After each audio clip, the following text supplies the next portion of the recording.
जी, सबको आवाज़ आ रही है? जो मुझे सुन रहे हैं, कोशिश कर रहे हैं मुझे सुनने की।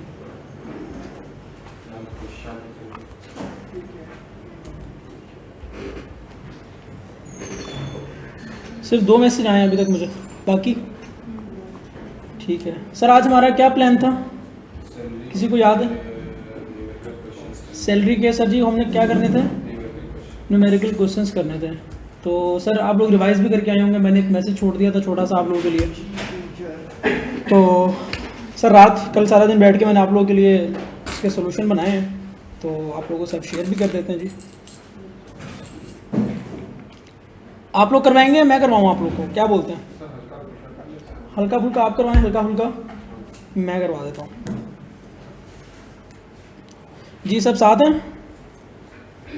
क्या हम आज की क्लास को स्टार्ट कर सकते हैं फॉर्मली? सर सबसे पहले मुझे ये बता दें कि प्रोविडेंट फंड में जब हम, क्योंकि कुछ चीज़ें अगर पहले रिवाइज कर ली जाएँ तो ऐसा नहीं है कि फिर हमें हर सवाल में जाकर उनको रिवाइज करना पड़ेगा, क्योंकि आज मेनली जो बात होगी वो प्रोविडेंट फंड की होगी, या फिर वो सैलरी के साथ साथ अलाउंसेस वगैरह तो हैं ही, रीइंबर्समेंट मेडिकल की जो रीइंबर्समेंट होती है या उसके साथ मेडिकल का अलाउंस होता है, इसकी बात होगी। ठीक है, आपका फर्स्ट लेक्चर है? अच्छा, आपने पहले पढ़ा हुआ है टैक्स? नहीं पढ़ा हुआ, अच्छा जी।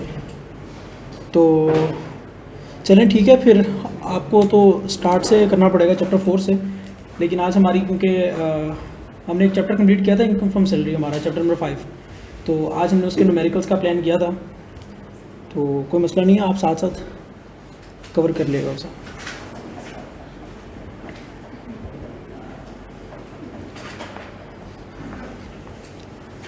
जी सर बताएं मुझे। क्वेश्चन नंबर 1 ओपन कर लें जी, आ जाए बेटा आ जाए। क्वेश्चन नंबर 1 ओपन कर लें अपने पास, और मुझे ये बताएं कि कौन से पॉइंट में आप लोगों को कन्फ्यूजन हुई है। सर एक तो ये चौथे पांचवें सवाल में जो सैलरी है बेसिक सैलरी, ठीक है, ऊपर मंथली है पर एनुअल, मतलब किस बेसिस पे? ठीक है, जब चौथे पांचवें सवाल में आएंगे इंशाल्लाह तो इसकी बात वहाँ पे हो जाएगी। ठीक है, क्वेश्चन नंबर 1 पे आ जाए। सर क्वेश्चन नंबर 1 में किसी ने प्रोविडेंट फंड का ट्रीटमेंट तो नहीं कर दिया? नहीं। क्यों नहीं किया? होगा ना, होगा ना, होगा ना। हाँ, शेर ऐसे कैसे होगा?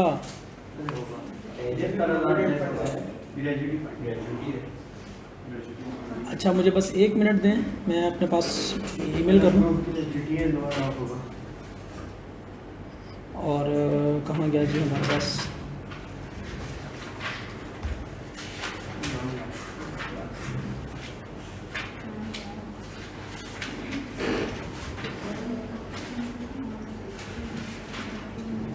सर प्रोविडेंट फंड रिवाइज करवा दें, खुद से रिवाइज करवा दें, और आज जो बच्चा एक्टिव नहीं होगा उसकी हाशिर कहाँ जगह होनी चाहिए?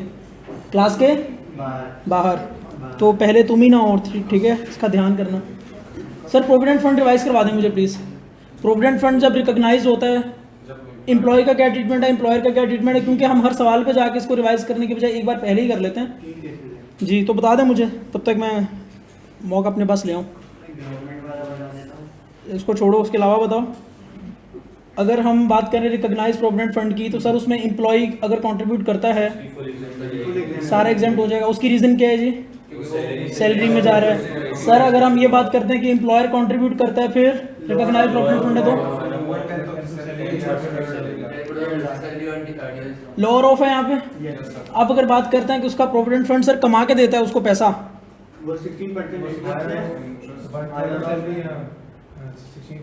हायर ऑफ सर कौन कौन सा? इंटरेस्ट कैलकुलेटेड एट 16% या फिर 1/3 ऑफ। इस पर्टिकुलर केस में जो सैलरी है वो किस किस चीज़ का सम है? और अगर डियरनेस अलाउंस नहीं होगा तो सिर्फ बेसिक सैलरी ले लेंगे। सर नीचे ऐसे पढ़ते हैं, ठीक है सर। चलें जी, ये तो हो गया हमारा प्रोविडेंट फंड का केस। और इसके बाद हम बात करते हैं, हमारे इस समय सर डिमांड ज़्यादा हो गई है, आप लोगों को आइडिया है, बच्चे दूसरे टीचर को छोड़ के हमारे पास आते हैं पढ़ने, कोई बात नहीं। अच्छा जी, जब हम बात करते हैं अपने क्या कहते हैं जी मेडिकल रीइंबर्समेंट की, और वो एज पर TOE होती है, as per terms of employment के हिसाब से जब होती है तो सर फुली, और अगर not as per terms of employment हो ठीक है। और अगर सर मेडिकल अलाउंस हो, सिर्फ मेडिकल अलाउंस, रीइंबर्समेंट या फैसिलिटी की बात नहीं कर रहा है, 10% तक क्या होता है वो एग्जेम्प्ट होता है, और बाकी की अमाउंट को क्या करते हैं, टैक्स करवाते हैं। ये सर हम पूरे चैप्टर की एक बार क्विक रिवीजन कर रहे हैं ताकि हमें सवालात में मसला ना हो। अच्छा चलें इसको इसी तरह कर लेते हैं फिर। सर ये आपके पास क्वेश्चन, अच्छा मेरी बात सुने ज़रा एक बार ध्यान से। आप लोगों को ये सवाल करते हुए परेशानी तो नहीं हुई? हुई थी? ठीक है, जिसको जिसको परेशानी हुई है उसकी परेशानी इंशाल्लाह आज दूर हो जाएगी इस क्लास के बाद जब हम इन चीज़ों को डिस्कस करेंगे। लेकिन अगर ये सवाल आप लोगों ने कर लिए हैं तो आप लोगों के लिए गुड न्यूज़ भी है। वो ये कि सर जो ये आपके सामने सवाल है ना, क्वेश्चन नंबर 1, ये है मार्च 24 का, जो रिसेंट एंड गुजरी है उसका सवाल है। सर जो उससे पहले वाला सवाल है ये है सर आपके पास मार्च 23 का। तो ये तीसरा सवाल कौन सा है? ये है सर आपके पास सितंबर 2022 का। बड़ा सवाल है सर ये। अच्छा सवाल। मेरी बात समझ आ रही है कि कौन सा सवाल है? ये आई कैप पास पेपर्स हैं सर, ये मैंने नहीं बनाए हुए, ये आई कैप ने बना के दिए हैं। तो अगर आपने ये सवाल अभी चैप्टर पढ़ने के बाद 70% 80% भी कर लिए हैं ना, तो आप लोग के लिए ये क्या है, एक गुड न्यूज़ है। अब ये ऐसा नहीं है कि सर ये पूरा पूरा सवाल है, क्योंकि देखें इतना छोटा सवाल नहीं आता 18 नंबर का, लेकिन जितना पर्टिकुलरली ये वाला जो एरिया ना आपके सामने जो मैंने स्क्रीन पे किया हुआ है, ये है तकरीबन 11 से 12 मार्क्स का, क्योंकि इसके बाद मजीद 3 से 4 एडजस्टमेंट हैं। अगर वो आप करेंगे, अच्छा वो किससे पर्टेनिंग है, वो इनकम फ्रॉम कैपिटल गेन से पर्टेनिंग है, डिविडेंड की इनकम होगी अदर सोर्स में। वैसे तो मैंने आप लोगों को कल के लेक्चर में वो चीज़ पढ़ा दी थी, तो उसके बाद अगर किसी ने सवाल कोई करने बैठा तो उसको तो पूरे पूरे आ जाने चाहिए थे, ठीक है। तो सर उसमें कुछ भी होल्डिंग की एडजस्टमेंट है, वो मैंने 3-4 एडजस्टमेंट्स क्या कर दिए सर, तो मैंने हटा के आप लोगों को जो आप लोगों ने पढ़ा हुआ था वो आपको टेस्ट कर लिया। मेरी बात समझ आ रही है? एक में है विद होल्डिंग की 4 मिलियन की अमाउंट है तकरीबन, ऐसा ही है। ठीक है जी, तो आ जाएं जी सॉल्यूशन की तरफ आ जाएं, फिर इंशाल्लाह देखते हैं किसने कितना किया। इनकम फ्रॉम सैलरी कहाँ है जी हमारा, ये रहा जी नोट पैड, इसी पे नोटिंग कर लेते हैं एंड पे। तो ठीक है सर, अगर आप लोगों ने ये चीज़ कर ली है तो इसका मतलब है आप आई कैप के लेवल पे आ चुके हैं। अब इसके बाद मेरा पता क्या काम होगा, आप लोग को आज ये वाले 5 सवाल करवा के मजीद 5 सवाल दे दूंगा किसके, सैलरी के, जो आप कोशिश करेगा वीक में एक दिन निकाल के एक सवाल कर लें। उससे अल्टीमेटली क्या होगा, आपकी 5 दफ़ा पूरे मंथ में क्या हो जाएगी, रिवीजन हो जाएगी। मेरी बात समझ आ रही है? वीकेंड पे सर एक सवाल खुद से करना है अभी। तो आ जाए जी, हेडिंग देते हैं जी क्वेश्चन नंबर 1 की।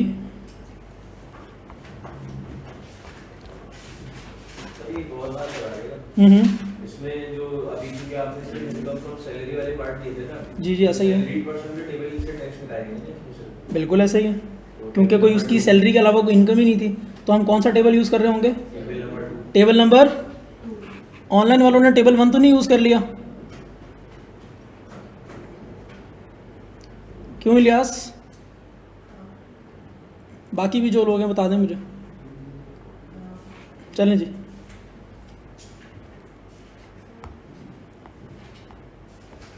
क्वेश्चन नंबर 1 है हमारे पास आज, जो हमने आप लोगों के साथ शेयर किया था सर।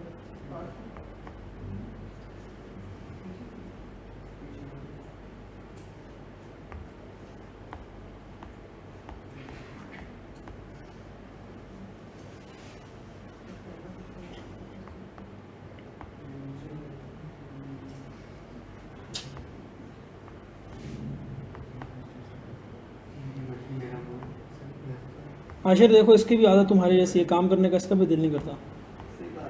क्वेश्चन नंबर 1 सर, क्या हम स्टार्ट कर सकते हैं अगर हम इस तरह का भी नज़र आ रहा है तो? कोई मसला तो नहीं है सर हमारे लिए? चलें जी, मुझे बताएं फिर। ये क्वेश्चन नंबर 1 हमारे पास ओपन है सर। हुदैत भाई, यहाँ पे सर ये वर्ड थोड़ा सा हम रिप्लेस कर देंगे, यार काटना मुनासिब नहीं है, काटना मुनासिब नहीं है,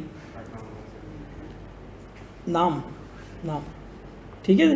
तो हुदैत भाई हैं जी, इन्होंने कौन सी पीटीएल को ज्वाइन किया, कब? 1 जुलाई 2024 पे। सर सवाल को पढ़ने का तरीका पता क्या होता है आपके पास? सबसे पहले आपने कहाँ से स्टार्ट करना होता है, उसकी सर रिक्वायरमेंट्स, क्या ये मैंने चीज़ पहले बताई थी सर? उसकी रिक्वायरमेंट से स्टार्ट करना है। उससे क्या होता है कि अल्टीमेटली आपको पता चल जाएगा क्या उसने हमसे टैक्सेबल इनकम मांगी है, क्या सिर्फ टोटल तक काम करने का बोला है उसने, या अल्टीमेटली उसने टैक्स पेबल या रिफंडेबल तक उसने हमें कैलकुलेशन मांगी हुई है। तो सबसे पहले जब भी सवाल आएगा कहाँ जाना है हमने, उसकी रिक्वायरमेंट पे, ठीक है जी। तो यहाँ पे क्या मांगा हुआ उसने बोला कि under the income tax ordinance 2001, जो कि हम पढ़ रहे हैं, और उसके जो भी रूल्स वगैरह हैं, क्या कंप्यूट करो, total and taxable income of mister Hudait. Sir ये सबको हुदैत नज़र आ रहा है ना? अजत तो नज़र नहीं आ रहा किसी को, क्योंकि सर हमारे कामरान भाई हैं, बहुत शार्प हैं वो, उनको मैंने बोला नाम चेंज करो, तो उन्होंने एक जगह नाम चेंज कर दिया और बाकी जगह पे नाम चेंज करना भूल गए। तो कोई मसला नहीं सर, दोनों भाई हैं। Under the appropriate head of income, मतलब अगर एक इनकम फ्रॉम सैलरी में जा रही है तो वो वहीं पे क्लासिफाई करनी है, ना कि इनकम फ्रॉम कैपिटल में, ना कि इनकम फ्रॉम प्रॉपर्टी में। मेरी बात समझ आ रही है? तो हमारे पास कितने हेड्स ऑफ इनकम है जी? 12 सर, 12 सर। हमारे पास इनकम फ्रॉम प्रॉपर्टी है, सैलरी है, हमारे पास कैपिटल गेन है, अदर सोर्स है, और कौन सा है जी? बिजनेस है। और बिजनेस के सर दो पार्ट्स हैं हमारे पास, एक है स्पेकुलेशन वाला और एक है सर नॉन स्पेकुलेशन। और जब ये Pakistan source into multiply by 2 बाहर वाले सर फॉरेन सोर्स के भी 6 हेड सर हमारे पास, तो टोटल कितने हो गए? 12 हो गए। ठीक है जी, 5 को हमने 12 में मजीद क्लासीफाई कर दिया। चलें जी, आते हैं अपने सवाल की तरफ। उसने क्या क्या बोला है? टोटल इनकम निकालनी है और टैक्सेबल इनकम निकालनी है। सर जब सबसे पहले हमारे पास सवाल आता है ना, तो एक छोटा सा काम हम ये करते हैं, क्योंकि फॉर्मेटिंग हमारे लिए बहुत ज़रूरी है, तो हम ऊपर नाम देते हैं सबसे पहले उस पर्सन का जिसकी हम टैक्स की लायबिलिटी निकाल रहे होते हैं। जैसे कि मिस्टर हुदैद। यार ये इसको भी चेंज कर देते हैं, कोई मसला नहीं है। पेन थोड़ा सा इशू कर रहा है, डोंट नो व्हाई। नहीं चार्ज तो है, अब ठीक है। सर हम क्या लिखते हैं यहाँ पे? कंप्यूटेशन ऑफ, सर साथ साथ नोट कर लें सर, क्वेश्चन नंबर 1 की हेडिंग देके, computation of total and taxable income for the year for the tax year 2020। Sir कौन सा टैक्स ईयर? 2025। ठीक है जी।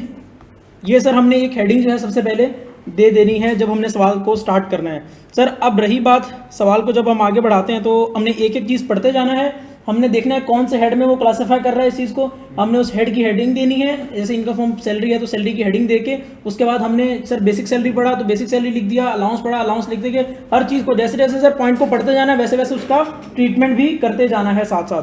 तो सर जी मुझे बताएं आप लोग सबसे पहले उसने ही receive the following salary, PTL को सर उसने ड्यूरिंग द ईयर ज्वाइन किया है और उसने बोला है टैक्स ईयर 2025 की इनकम निकाल के दो। ये साल कब से स्टार्ट हुआ होगा, कब एंड हुआ होगा? सर क्या ये 1 जुलाई 2024 से स्टार्ट हुआ होगा?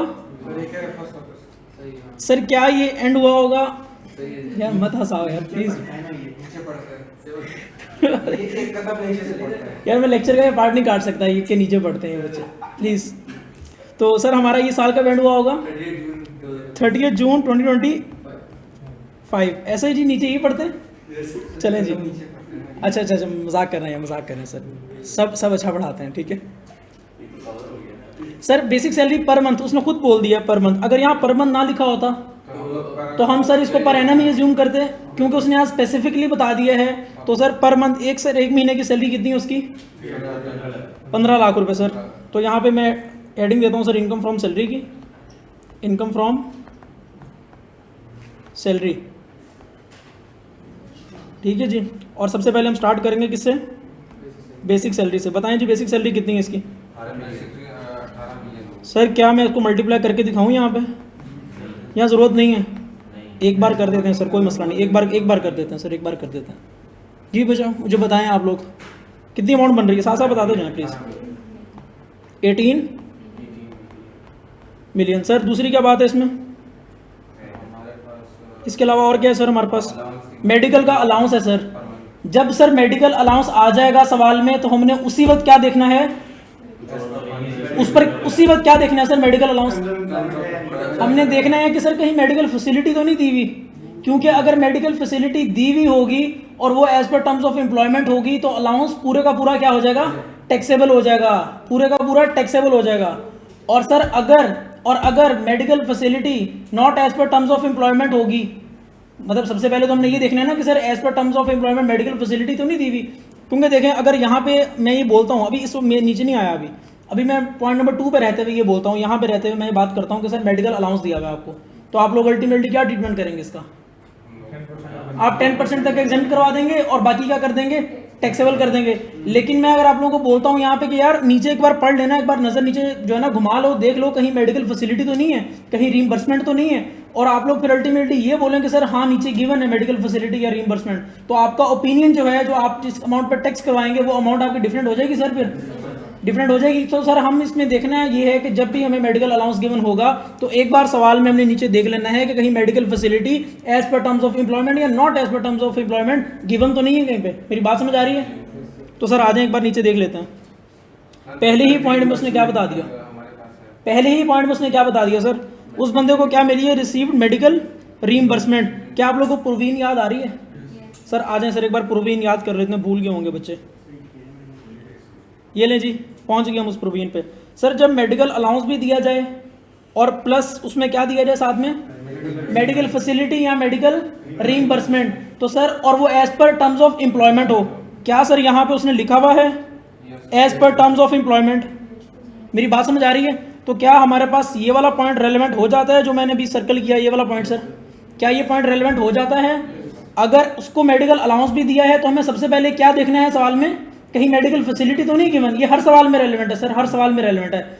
अगर नीचे इनकेस मेडिकल फैसिलिटी या रीइंबर्समेंट ना होती तो फिर कोई मसला नहीं था सर। फिर हम पॉइंट नंबर ये इस वाले पॉइंट पर रहते हुए, ओनली मेडिकल अलाउंस पर रहते हुए हम उसको 10% एग्जाम करवा देते, फिर तो ज़िंदगी बहुत आसान थी। लेकिन सर ऐसा नहीं होता पेपर में, तो उसने ये वाला पॉइंट आप लोगों से टेस्ट किया। अब मुझे बताएं कि जो मेडिकल फैसिलिटी है जो कि as per terms of employment है, टीओई है, as per TOE terms of employment, उसको एग्जाम्प्ट करवाऊंगा या टैक्सेबल करवाऊंगा, बताएं जी। वो सारी की सारी एग्जाम्प्ट हो जाएगी और अलाउंस हमारी क्या हो जाएगी सर, पूरी टैक्सेबल हो जाएगी। आ जाए जी, वापस आ जाए। एक एक पॉइंट की समझ आ रही है? ये पहला न्यूमेरिकल करवा रहा हूँ, इस वजह से इतना ज़्यादा मैं डिटेल में समझा रहा हूँ कि किस तरह से चीज़ों को साथ में देखना है। इंशाल्लाह जब आपने 5वां 6वां न्यूमेरिकल करना है ना तो आपको चीज़ें ज़ुबानी याद हो जाएंगी। तो सर हम क्या बात कर रहे थे, मेडिकल अलाउंस कितना है जी? 1.5 लाख है, 1.5 लाख। और ये पर मंथ है या पर एनम है? बताएं जी, टोटल बताएं कितना हो गया? 1.8 मिलियन।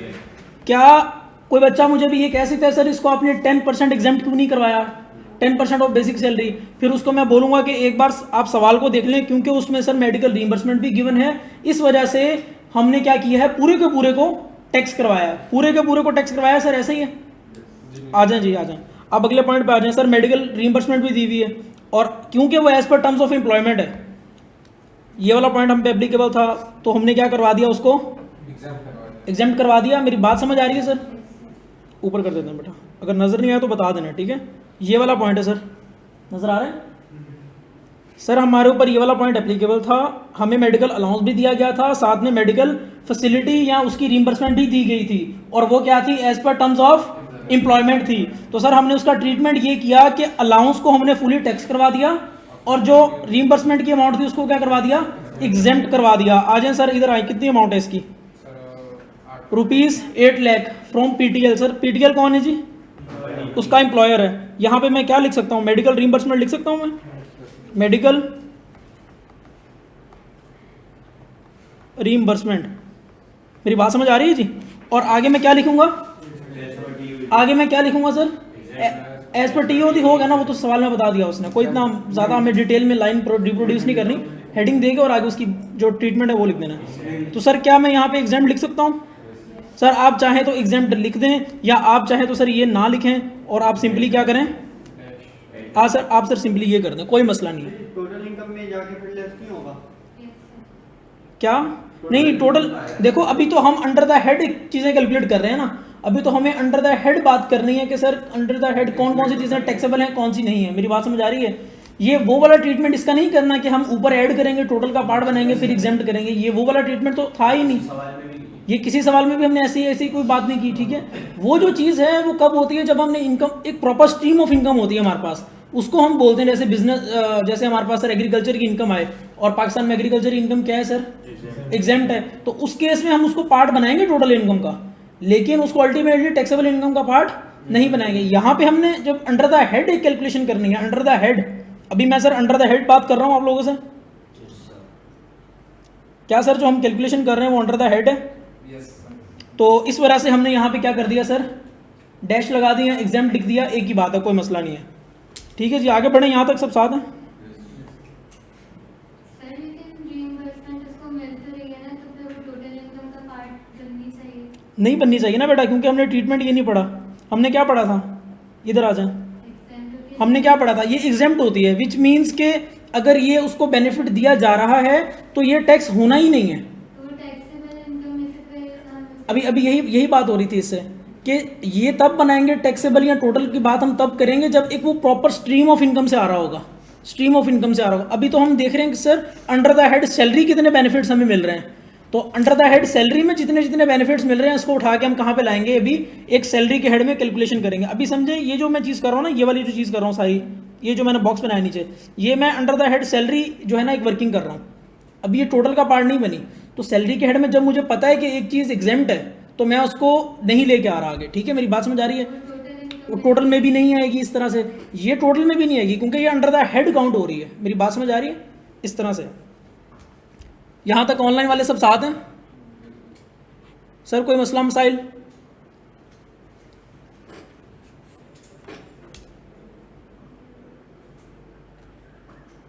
जी सिद्रा बेटा, आपको जवाब मिल गया?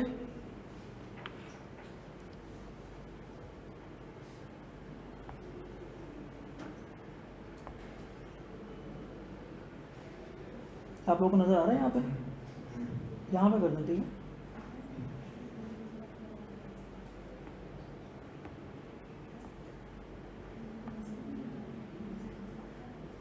ठीक है जी, अब आगे आ जाए जी। नेक्स्ट पॉइंट कौन सा हमारे पास? सर यहाँ तक हमने बात कर ली है, क्या हमें वापस आने की ज़रूरत है? क्यों? क्योंकि सर हम एक पॉइंट करके उसका जो भी ट्रीटमेंट है हम साथ साथ हाथ क्या करते जा रहे हैं, उसको करते जा रहे हैं सर, सॉल्व करते जा रहे हैं उसको। हमें वापस आने की ज़रूरत नहीं है, हमने यहाँ तक बात कर ली, अब वापस मुड़ के नहीं देखना sir. Sir PTL also provided, क्या सर प्रोवाइड किया उसने? Accommodation to mister Hudait by renting a property owned by him. ये कहीं सर आपको सेल्फ हायरिंग ऑफ प्रॉपर्टी वाला केस नजर नहीं आ रहा? एक प्रॉपर्टी जो मिस्टर असद या मिस्टर हुदैत सर उसने ओन की हुई थी, ठीक है, उसके एम्प्लॉयर ने क्या किया, वही प्रॉपर्टी क्या कर दी, उसी को दे दी सर, उसी किराए पे लेके। मेरी बात समझ आ रही है सर? बात समझ आ रही है? तो sir through a rental agreement, एक जाहिर बात है रेंटल एग्रीमेंट हुआ होगा, ये तो आम सी बात है, इसमें कोई मसला नहीं है। Sir PTL paid a monthly rental of ₹2 million, किसको दे रहे हैं वो? आप अज़द रहे हैं, वैसे ऑनवर्ड सर हम बात करेंगे अज़द की, ठीक है, हमें कंफ्यूज नहीं होना पूरे सवाल में, तो ऊपर अगर नाम चेंज हो भी गया तो खैर है। तो सर वो अज़द भाई को क्या कर रहे हैं? 2 लाख रुपया सर कितना मंथली रेंटल दे रहे हैं। मेरी बात समझ आ रही है? ये कौन दे रहा है? उसका एम्प्लॉयर दे रहा है। हमने क्या ट्रीटमेंट पढ़ा था इसका? जो उसको रेंटल मिलेगा अपने एम्प्लॉयर की तरफ से वो sir under the head income from property जाएगा। ये बात हमने की थी, याद आ रही है? अब आगे आ जाएं। हालांकि उसकी क्या है सर, फेयर मार्केट वैल्यू कितनी है? 2.5 लाख रुपए है उस घर के रेंट की। मतलब एक सर ये एक रूम है, इसी की बात कर लें, इसकी 2.5 लाख रुपए इस रूम का किराया है मार्केट वैल्यू पे। लेकिन सर क्यों? क्योंकि मैंने ये हुदैत भाई को देना था, हुदैत भाई जानने वाले हैं, तो मैंने उनको कितने में दे दिया? 2 लाख रुपए में। इसकी सिंपल एग्जांपल ये सर। अब मुझे बताएं कि अगर अकोमोडेशन प्रोवाइड की गई है तो इसके ऊपर कौन सी प्रोविजन लगेगी? हमने कुछ पढ़ा था सर, अगर हमें फ्री में अकोमोडेशन मिल जाए, बताएं जी, ट्रीटमेंट बताएं मुझे। सैलरी के हेड में कौन सी अमाउंट जाएगी? मुझे कैलकुलेट करके बताएं ना, कैलकुलेट करके बताएं मुझे please. 8.1 million sir ji higher of या लोअर ऑफ? कितनी अमाउंट टैक्स होगी under the head income from salary? जी जी जी जी 45% ऑफ MTS या फिर बेसिक सैलरी। और दूसरी हमने क्या बात की थी? फेयर मार्केट वैल्यू उस रेंट की। मेरी बात समझ आ रही है? तो सर आ जाएं, अभी हम उसी प्रोविजन को बारी बारी लेके चलते हैं ना। यहाँ पे अकोमोडेशन की बात कर रहा है वो, अकोमोडेशन की यहाँ पे हेडिंग दें। अब मुझे बताएं टैक्सेबल कौन सी अमाउंट करवानी है। यहाँ पे इस पर्टिकुलर सेक्शन में जहाँ पे वो सर हमारे पास house free rent free house देने की बात करता है, अकोमोडेशन की बात करता है, यहाँ पे वो हमें एग्जेम्प्ट अमाउंट का नहीं बताता, कहता है कि कितनी टैक्स करवानी है आपने। ऐसे ही है जी, ऐसे ही है समीउल्लाह। वो क्या बोलता है? टैक्स करवानी है हायर ऑफ 45% ऑफ MTS, अगर MTS अवेलेबल नहीं है तो फिर बेसिक सैलरी, ऐसे ही बोलते हैं जी। और उसके अलावा क्या कहता है? इसको कंपेयर किससे करो? इसको कंपेयर फेयर मार्केट वैल्यू। अगर वो ये रेंट, अगर वो रेंट पे ना देता ये घर, तो कितने पैसे उसको देता कि वो इसी तरह के घर में रह सकता। इसका मतलब तो यही है ना कि फेयर मार्केट वैल्यू, क्योंकि जब मैं किसी से भी जाकर खरीदने जाऊंगा घर, तो मुझे कितने पे देगा? फेयर मार्केट वैल्यू जो रेंट होगा उसी किराए पे देगा ना सर। मेरा वो फूफी का बेटा तो नहीं है कि मुझे वो 2 लाख में दे देगा 2.5 लाख की चीज, ठीक है जी। तो अल्टीमेटली कहने का क्या मतलब है सर? 2 चीजें आ गई ना, 2 चीजें आ गई। 45% ऑफ सर 45% ऑफ एमटीएस नजर आ रहा है इस सवाल में, तो सर हम क्या ले लेंगे, बेसिक सैलरी। बताएं जी 45% कितना होता है? 18 मिलियन 8.1 मिलियन हायर ऑफ, बताएं जी कितना? 8.1 मिलियन। यहां तक बात समझ आ गई? उसने क्या बोला था, इसको कंपेयर किससे करो, कंपेयर किससे करो, फेयर मार्केट रेंट से करो। कितना है जी फेयर मार्केट रेंट? सर क्या ये 2.5 लाख आ रहा है पर मंथ आ रहा है? इसको मल्टीप्लाई बाय क्या कर देंगे sir, fair market value of rent. ऐसा ही है जी, ये ए था ये बी था, कितना मंथ है? 3 मिलियन आ रही है अमाउंट। बताएं जी हायर ऑफ बताएं। तो 8.1 को हम क्या करेंगे सर?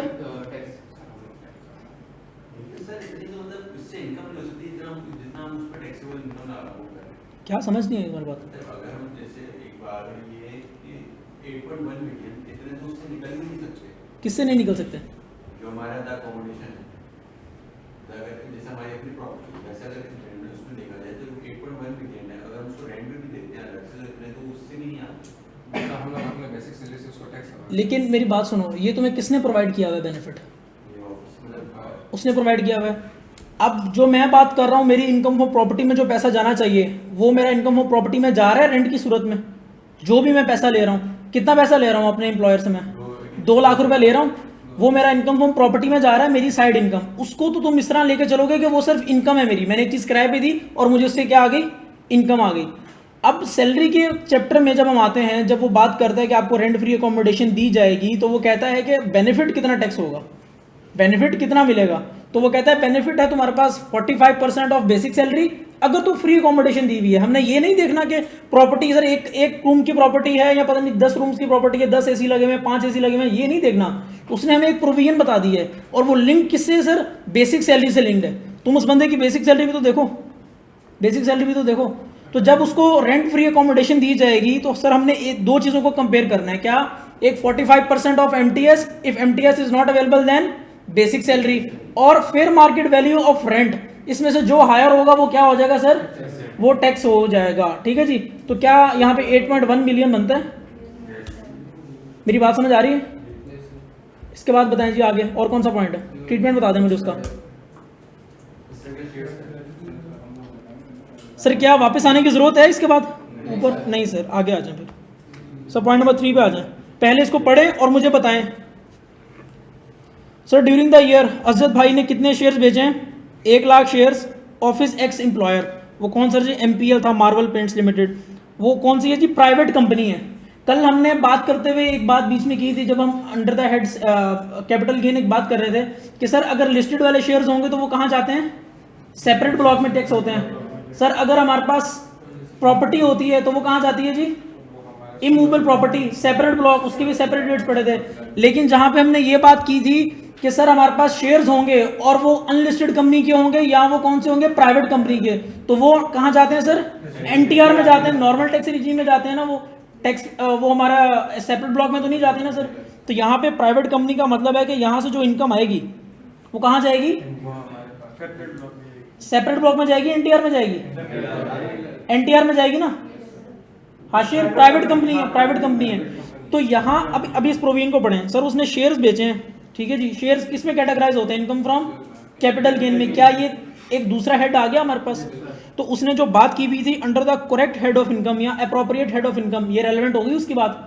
क्योंकि मल्टीपल हेड्स जब आएंगे हमारे पास तो हमें मल्टीपल हेड्स में चीज़ों को बाइफरकेट करके लेके चलना होगा। मेरी बात समझ आ रही है सर? ऐसा ही है। अब इस प्रोविजन को पढ़ें पूरी को और मुझे बताएं, इसका सिर्फ आंसर मुझे बता दें क्या बनता है। बताएं जी, बताएं। ऑनलाइन वाले हजरात, इनका भी आंसर चाहिए। 7.5 मिलियन सर 7.5 मिलियन गेन आ रहा है इनटू रेट। कंसिडरेशन है हमारे पास 10 मिलियन माइनस 2.5 मिलियन की कॉस्ट है। सीधरा बिल्कुल ठीक है, लिहाज बिल्कुल ठीक है। ऐसा ही है जी। सर आ जाएं, मुझे एक बार मैं भी पढ़ लेता हूँ आप लोगों के साथ और फिर हम इसको सॉल्व करते हैं। Sir during the year Asjad ने, सर क्या हुआ? कंफ्यूज हो रहे हैं कहीं पे? मुझसे पूछे ना सर, डायरेक्ट पूछें अभी। ठीक है, तो ड्यूरिंग द ईयर असजद भाई ने कितने सोल्ड किए हैं सर? 1 लाख शेयर्स बेचे हैं, 1 लाख शेयर्स।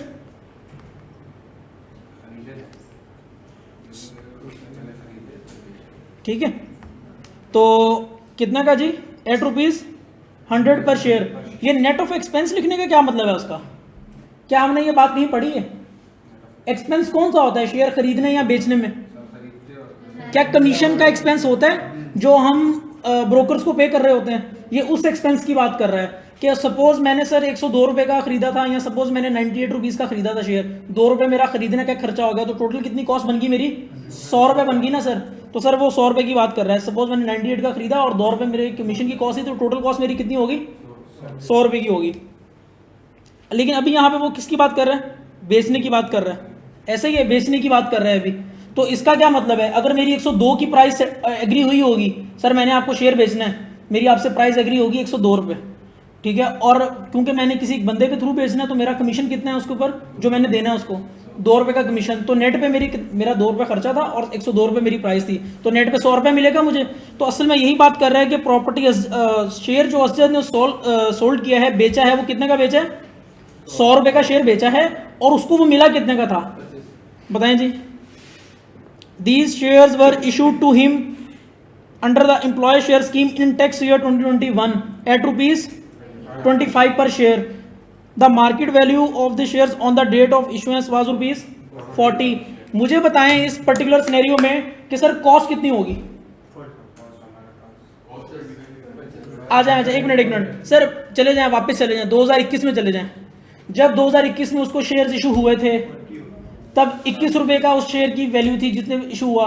जब उसको अल्टीमेटली उसने क्लेम कर लिया वो शेयर्स, तब वैल्यू कितनी चलेगी? 40 पे चलेगी। सर क्या हमने उसी दिन 2021 में रहते रहते 40 - 21 करके जो भी आंसर आया होगा उसको under the head salary tax करवा दिया होगा? पिछले ही साल में सर टैक्स करवा दिया होगा ना। तो अब अल्टीमेटली अगर हम आगे की बात करें तो हमारे लिए कॉस्ट कौन सी बन जाएगी? 40 रुपये कॉस्ट बन जाएगी ना सर। ऐसे ही है, हमने जब एम्प्लॉय शेयर स्कीम पढ़ा था तो इसी तरह पढ़ा था कि जब तक सर हमें एक तो शेयर है, मुझे सर अगर बोला गया कि तुम्हारे लिए एक्सरसाइज प्राइस है 10 रुपये, ठीक है, एक्सरसाइज प्राइस है शेयर की कितनी? 10 रुपये, और सर जब मुझे शेयर इशू किया जा रहा है तब वो कितने का हो गया? 25 रुपये का हो गया। मुझे कितने का बेनिफिट है? 15 रुपये का बेनिफिट है समीउल्लाह। ये 15 का बेनिफिट मैं उठा के कहाँ ले जाऊँगा? इनकम फ्रॉम सैलरी में लेके जाऊँगा ना, क्योंकि मुझे मेरे एम्प्लॉयर ने दिया था, एम्प्लॉयमेंट रिलेशनशिप की वजह से मुझे ये चीज़ मिली थी। नहीं समझ आ रही लगता है रिवाइज नहीं किया ना। वापस आ रहे हैं सर, आप लोगों को पहले एम्प्लॉय शेयर स्कीम दोबारा से याद करवाना पड़ेगा। एम्प्लॉय शेयर स्कीम में सर जब एक employer due to employment relationship आपको एक शेयर देता है, पहले वो कहता है कि एक मार्केट में एक शेयर चल रहा है 20 रुपये का, क्योंकि तुम मेरे एम्प्लॉय हो तो मैं तुम्हें ये शेयर कितने का देता हूँ? 10 रुपये का देता हूँ। मार्केट में 20 का चल रहा है, मैं तुम्हें कितने का दूंगा? 10 रुपये का। तुम्हारे पास इस चीज़ का ऑप्शन है कि तुम 20 रुपये वाली चीज़ 10 रुपये में एक्सरसाइज कर लो। सर 3-4 महीने गुजर गए और अल्टीमेटली वो टाइम आ गया जब उस बंदे ने उस शेयर को क्या करना था, उस ऑप्शन को क्या करना था? एक्सरसाइज करना था। उस एक्सरसाइज में ये लिखा हुआ था कि सर 3 महीने बाद एक्सरसाइज कर सकते हो आप, कितने रुपए पे? 10 रुपये पे कर सकते हो। और जब वो बंदा एक्सरसाइज करने लगा तो शेयर की प्राइस कहाँ चलेगी सर? 50 रुपये पे चलेगी सपोज, ठीक है। तो अब वो 50 रुपये वाला शेयर कितने में एक्सरसाइज कर रहा है? 10 रुपये में एक्सरसाइज कर रहे हैं। तो बेनिफिट उसको कितने का हुआ? यहाँ पे 40 रुपये का बेनिफिट है। ये उसको उसके एम्प्लॉयर ने बेनिफिट दिए है या उसने खुद से बेनिफिट कहीं से कमा लिया है? उसके एम्प्लॉयर ने दिया है। तो अब जो 40 रुपये का जो गेन है ये कहाँ जाएगा? ये बेनिफिट कहाँ जाएगा? Under the head income from salary. Sir अब बात करते हैं यहाँ पे, जब उसने 50 रुपये तक का शेयर आके एक्सरसाइज कर लिया, 40 का बेनिफिट कहाँ गया उसका? इनकम फ्रॉम सैलरी में चला गया उसका बेनिफिट 40 रुपये का। अब आ जाए 50 रुपये तक बात करते हैं, क्योंकि यहाँ तक जितनी अमाउंट थी वो हो गई हमारी टैक्स। 10 रुपये तो मेरी कॉस्ट थी ना, 50 तक की अमाउंट मैंने, बीच का जो 40 का डिफरेंस था जो मेरा गेन था वो मैंने क्या करवा लिया है? टैक्स करवा लिया है। अब सर मैं उस शेयर को होल्ड करता हूँ, उसको मैं होल्ड करता हूँ अगले 3 साल के लिए। सर सपोज 50 रुपये तक जब आया था वहाँ तक मैं टैक्स करवा चुका था। जब मैं 3 साल के लिए उसको होल्ड करके आगे लेके चलता हूँ, वो प्राइस कितनी होगी? 150 रुपये पे चलेगी वो प्राइस। अब उसकी प्राइस में इंक्रीज आ गया। ये जो होल्ड करने की वजह से इंक्रीज आया है मेरे शेयर की प्राइस में, ये किस साइड में जाएगा? इनकम फ्रॉम कैपिटल गेन में जाएगा। समीउल्लाह कुछ याद आ रही हैं चीजें? तो आ जाए सर वापस बताएं मुझे। इसलिए मैंने बोला था, देखिए रिवीजन करना बहुत ज़रूरी होता है चीज़ों की।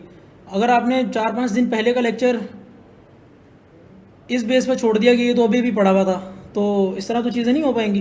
तो रिवीजन हमारे लिए सर बहुत ज़रूरी है। हसन ऐसे ही है? बिल्कुल सर। चलें जी। तो सर 1 लाख रुपए, सॉरी 1 लाख जो शेयर्स हैं वो मैंने बेचे हैं, और सर मैंने ख़रीदा कितने का था? 100 का मैंने बेचा है, और मेरे अल्टीमेट परचेज प्राइस क्या है? 25 या 40? 40 के तो हम लोगों को फेयर मार्केट पे तो देखो समीउल्लाह, 25 से वो शेयर जब तक 40 का गया, यहाँ तक की जो डिफरेंस था वो तो मैं 2021 में रहते रहते टैक्स करवा चुका था ना, क्योंकि सैलरी रिसीट बेसिस पे टैक्सेबल होती है। बेटा बात समझ आ रही है? क्योंकि सैलरी रिसीट बेसिस पे टैक्सेबल होती है। जब वो बेनिफिट मेरे एम्प्लॉयर ने मुझे शेयर्स का दिया था, मैं पिछले ही साल में टैक्स करवा चुका हूँ।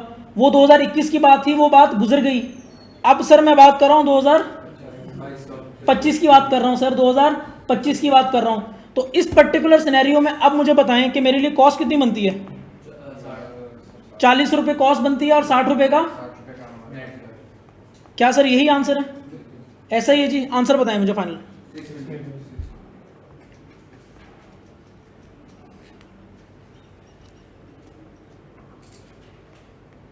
Shares under employ share scheme, ऐसा ही है जी? नहीं आया समझ? ये बहुत अच्छी बात की तुमने, बहुत अच्छी बात की, बहुत अच्छी बात की, बहुत अच्छी बात की। ये देखो अभी हम नीचे जाएंगे, मेरे पास उसे शक्ति है, मैं तो इस्तेमाल कर सकता हूँ। ये बहुत अच्छी बात की तुमने। तो हम अब कहाँ जाएंगे सर? इनकम फ्रॉम,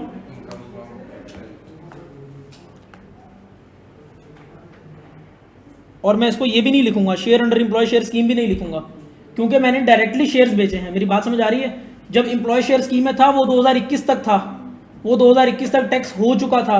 अब हम किसकी बात कर रहे हैं? कैपिटल गेन की बात कर रहे हैं। तो सर आ जाए, मुझे बताएं कितना गेन आया है? Gain on disposal of shares. Sir इसका हेड का नाम क्या है? इस हेड का इनकम फ्रॉम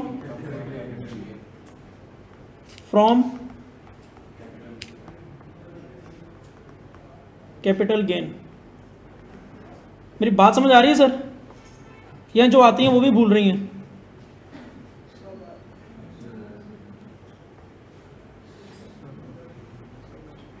क्या क्या कह रहे हैं सर, बताएं मुझे। इस पेपर में हमारे पास तो शक्ति नहीं होगी, तो जवाब कैसे छोड़ेंगे? प्रैक्टिस करके बेटा, जब आपने इतनी प्रैक्टिस की होती है ना, अभी ये 5 से 6 सवाल जो हैं आप खुद से एक बार करके देखो, उसके बाद आपको लगेगा यार ये तो इतना बोरिंग हो गया, सेम चीज़ें रिपीट हो रही हैं। अगले ही सवालात में ऐसा होने लग जाएगा। बताएं जी कितना आ गया गेन? 6 मिलियन। क्या सर 6 मिलियन का गेन है मेरे पास? इस 6 मिलियन को कैलकुलेट करना आता है मुझे? कैसे कैलकुलेट किया था? 1 लाख शेयर से इनटू 100 सर मेरी क्या थी? सेल प्राइस थी। और कॉस्ट इसकी कितनी थी सर? 40 रुपीज़। देखिए 40 तक तो, जहाँ तक 40 रुपीज़ की बात है वहाँ तक तो मैं under the head salary tax करवा चुका ना पिछले सालों में। अगर किसी ने सर ये वाला कॉन्सेप्ट पढ़ा हुआ है, कहाँ है एम्प्लॉय शेयर स्कीम का कॉन्सेप्ट? वापस आ जाए, वापस आ जाए। मेरा ख्याल है आप लोगों ने रिवीजन नहीं की, इस वजह से इस तरह के सवाल आ रहे हैं। इलियास आपका भी यही सवाल है?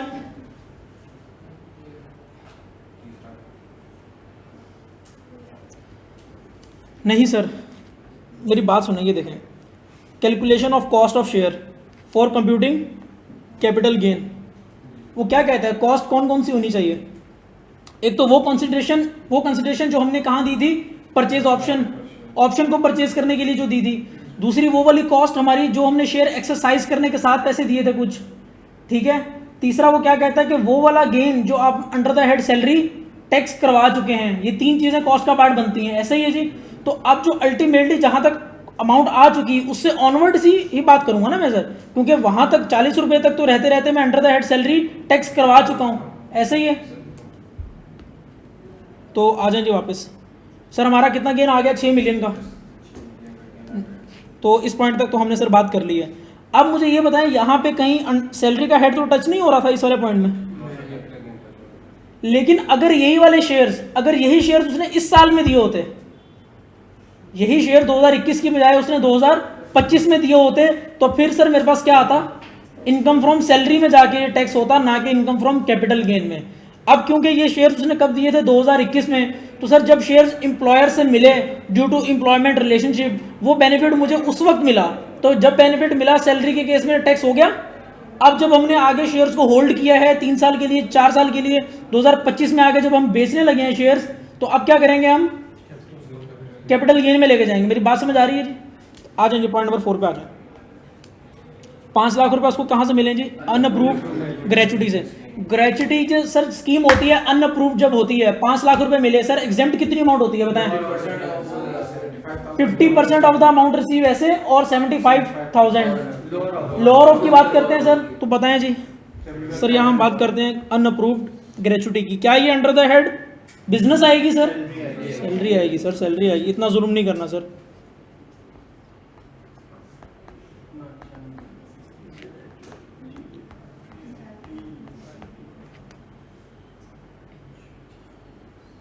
कितनी अमाउंट मिली है जी?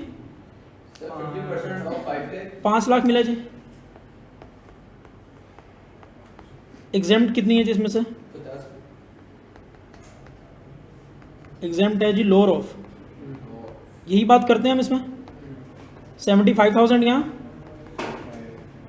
50%। 50% कितना बनता है जी? 2.5 लाख। ऐसा ही है, इस पर टिक हो गया। तो सर जी जब हम बात करते हैं अल्टीमेटली कि हमारी टैक्सेबल अमाउंट कितनी होगी इसमें, वो बता दें मुझे। 4,25,000। इलियास बिल्कुल ठीक जा रहे हो बेटा, बिल्कुल ठीक जा रहे हो, सही पेस है। सर ये हमने क्या कर दी? लेस कर दी।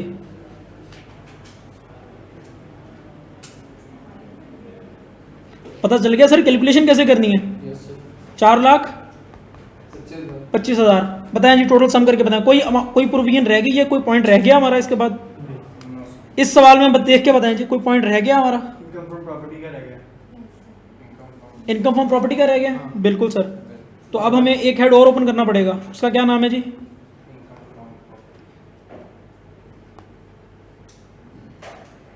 Income from property.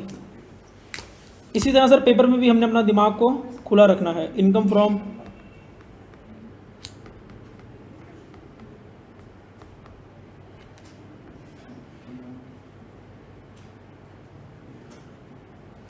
अच्छा सर, इनकम फ्रॉम प्रॉपर्टी अभी क्योंकि हमने पढ़ा नहीं है, तो आपको 2 से 3 चीज़ें मैं आपको बता दूं। देखें जी, होता क्या है कि इनकम फ्रॉम प्रॉपर्टी में एक तो ये अक्रूवल बेसिस पे टैक्स होता है। कुछ चीज़ें बता दूं ताकि हम ये वाला पॉइंट जो है खास तौर पे सॉल्व कर पाएँ। दूसरा सर, इसमें जो fair market value of rent होती है ना, वो होती है टैक्स हमेशा। मतलब अगर आप ये समझ लें कि मेरा सर ये लैपटॉप है, मैंने किराए पे देना है, ये मेरी प्रॉपर्टी है, मैंने ये किराए पे देनी है सर, इसका मार्केट वैल्यू रेंट कितने? 2.5 लाख रुपए का, और मैंने किसी बंदे को किराए पे दे दिया कितने का? 2 लाख रुपए में। तो सर जो इनकम फ्रॉम प्रॉपर्टी में अमाउंट मैं लेके जाऊंगा ना, वो कौन सी होगी? मेरी फेयर मार्केट वैल्यू होगी 2.5 लाख की। लेकिन वो क्या कहता है, इस चीज़ की है एक एक्सेप्शन। उसकी एक्सेप्शन ये है कि जब आपने प्रॉपर्टी ये अपने एम्प्लॉयर को दी हो, ठीक है, और एम्प्लॉयर आपका क्या कर रहा हो, फेयर मार्केट वैल्यू आपके उस बेनिफिट में कंसिडर कर रहा हो, तो फिर जो एक्चुअल में आपने रेंट रिसीव किया होता है ना, वही आपका इनकम फ्रॉम प्रॉपर्टी का पार्ट बनता है। अगर ये बात नहीं समझ आ रही तो कोई मसला नहीं है, क्योंकि हम इनकम फ्रॉम प्रॉपर्टी के चैप्टर पे अभी नहीं गए। तो सिंपली कहने का मतलब ये है, अभी आप लोग मुझे ये बता दें कि हमें सर कितना रेंट मिल रहा है उस बंदे से? हाँ जी, हाँ पढ़ा तो वैसे बताया, काफ़ी बार बता चुका हूँ यार मैं तो। बताओ जी, रेंट कितना है जी? 12 इंटू पर मंथ का कितना रेंट है उसका? 2 लाख का रेंट है जी। कितना बन गया? और सर सैलरी के चैप्टर में जब हम जाएंगे तो हमें ये भी पता चलेगा सर, उसमें 20% जो है वो रिपेयर एंड मेंटेनेंस अलाउ किया जाता है। ये बात भी लेक्चर में कई बार बता चुका हूँ कि सैलरी में 20% ऑफ द रेंट चाहे खर्च किया हो चाहे ना किया हो। तो असल में क्योंकि हम अभी सही सोल्यूशन ड्राफ्ट कर रहे हैं, ये वाला चैप्टर हमने अभी पर्टिकुलरली नहीं पढ़ा हुआ, तो आप लोगों ने इसके ऊपर परेशान नहीं होना। यहाँ तक हम सब साथ हैं? यहाँ तक क्या हमने ये ट्रीटमेंट सही कर लिया था? क्या हमने ये ट्रीटमेंट सही कर लिया था? सर 2 नंबर थे इस ट्रीटमेंट के, क्या ये सही कर लिया? सर 2 नंबर थे, 3 नंबर थे सर इस ट्रीटमेंट के ग्रेचुटी वाले। बेटा आप समझ आ गया? अब समझ आ गया? इसको सॉल्व भी, इसको अपने पास लिख भी लें बेटा। तो हम बात कर रहे थे इनकम फ्रॉम प्रॉपर्टी की। यहाँ पे सर 1/5 जो है वो रिपेयर एंड मेंटेनेंस हमारा डिडक्ट होता है। ये आप लोगों को तब समझ आएगा जब हम चैप्टर पढ़ लेंगे इनकम फ्रॉम प्रॉपर्टी का, और उसमें फिर मैं आप लोगों को आके बताऊंगा कि सर हमने देखें यहाँ पे ऐसे किया था। कितने लेस करेंगे जी? 1/5 ऑफ 2.4 मिलियन। इलियास बताओ। 4 लाख 4,80,000 नेट पे बताएं जी कितना बचा? 36245 इसका बताओ इनकम फ्रॉम प्रॉपर्टी का। 1920,000,000 इनकम फ्रॉम प्रॉपर्टी का ये बना सर। मेरी बात समझ आ रही है? इनकम फ्रॉम कैपिटल गेन का कितना बना टोटल? 6 मिलियन बन गया। और इनकम फ्रॉम सैलरी का सर टोटल कितना बना बताएं जी, इन सबको सम करके बताएं। 18 मिलियन, 1.8 मिलियन, 8.1 मिलियन, और फिर हमारे पास 425 जी 28325 28325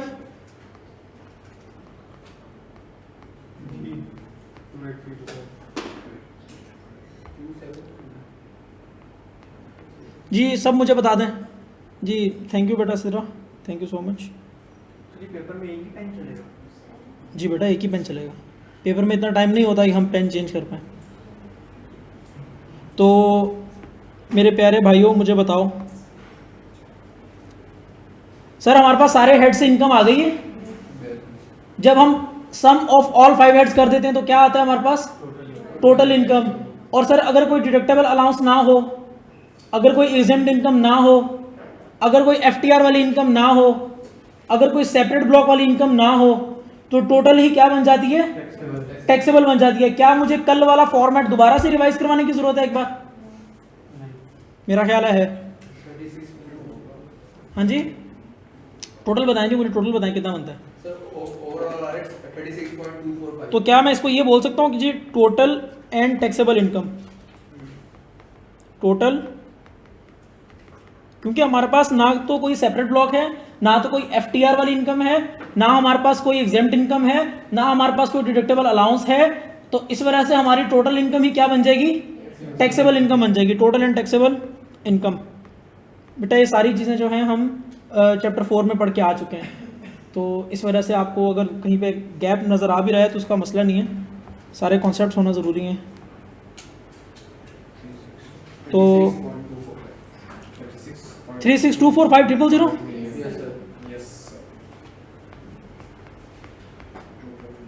ये होता है सर एक बड़े न्यूमेरिकल को सॉल्व करने का फॉर्मेट और तरीक़ाकार।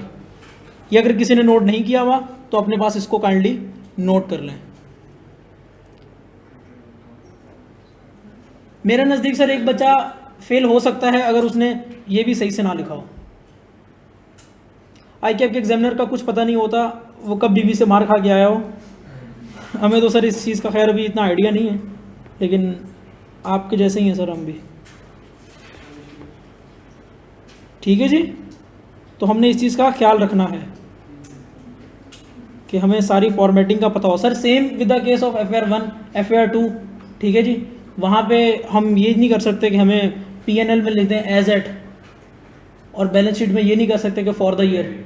ठीक है, तो ये गलतियाँ नहीं हो सकती सर हमसे। हम चार्टर्ड अकाउंटेंट बनने जा रहे हैं, हमने सर BCom का पर्चा तो नहीं देना। तो ICAP का एग्जामिनर आप लोगों से ये एटलीस्ट एक्सपेक्ट नहीं करता।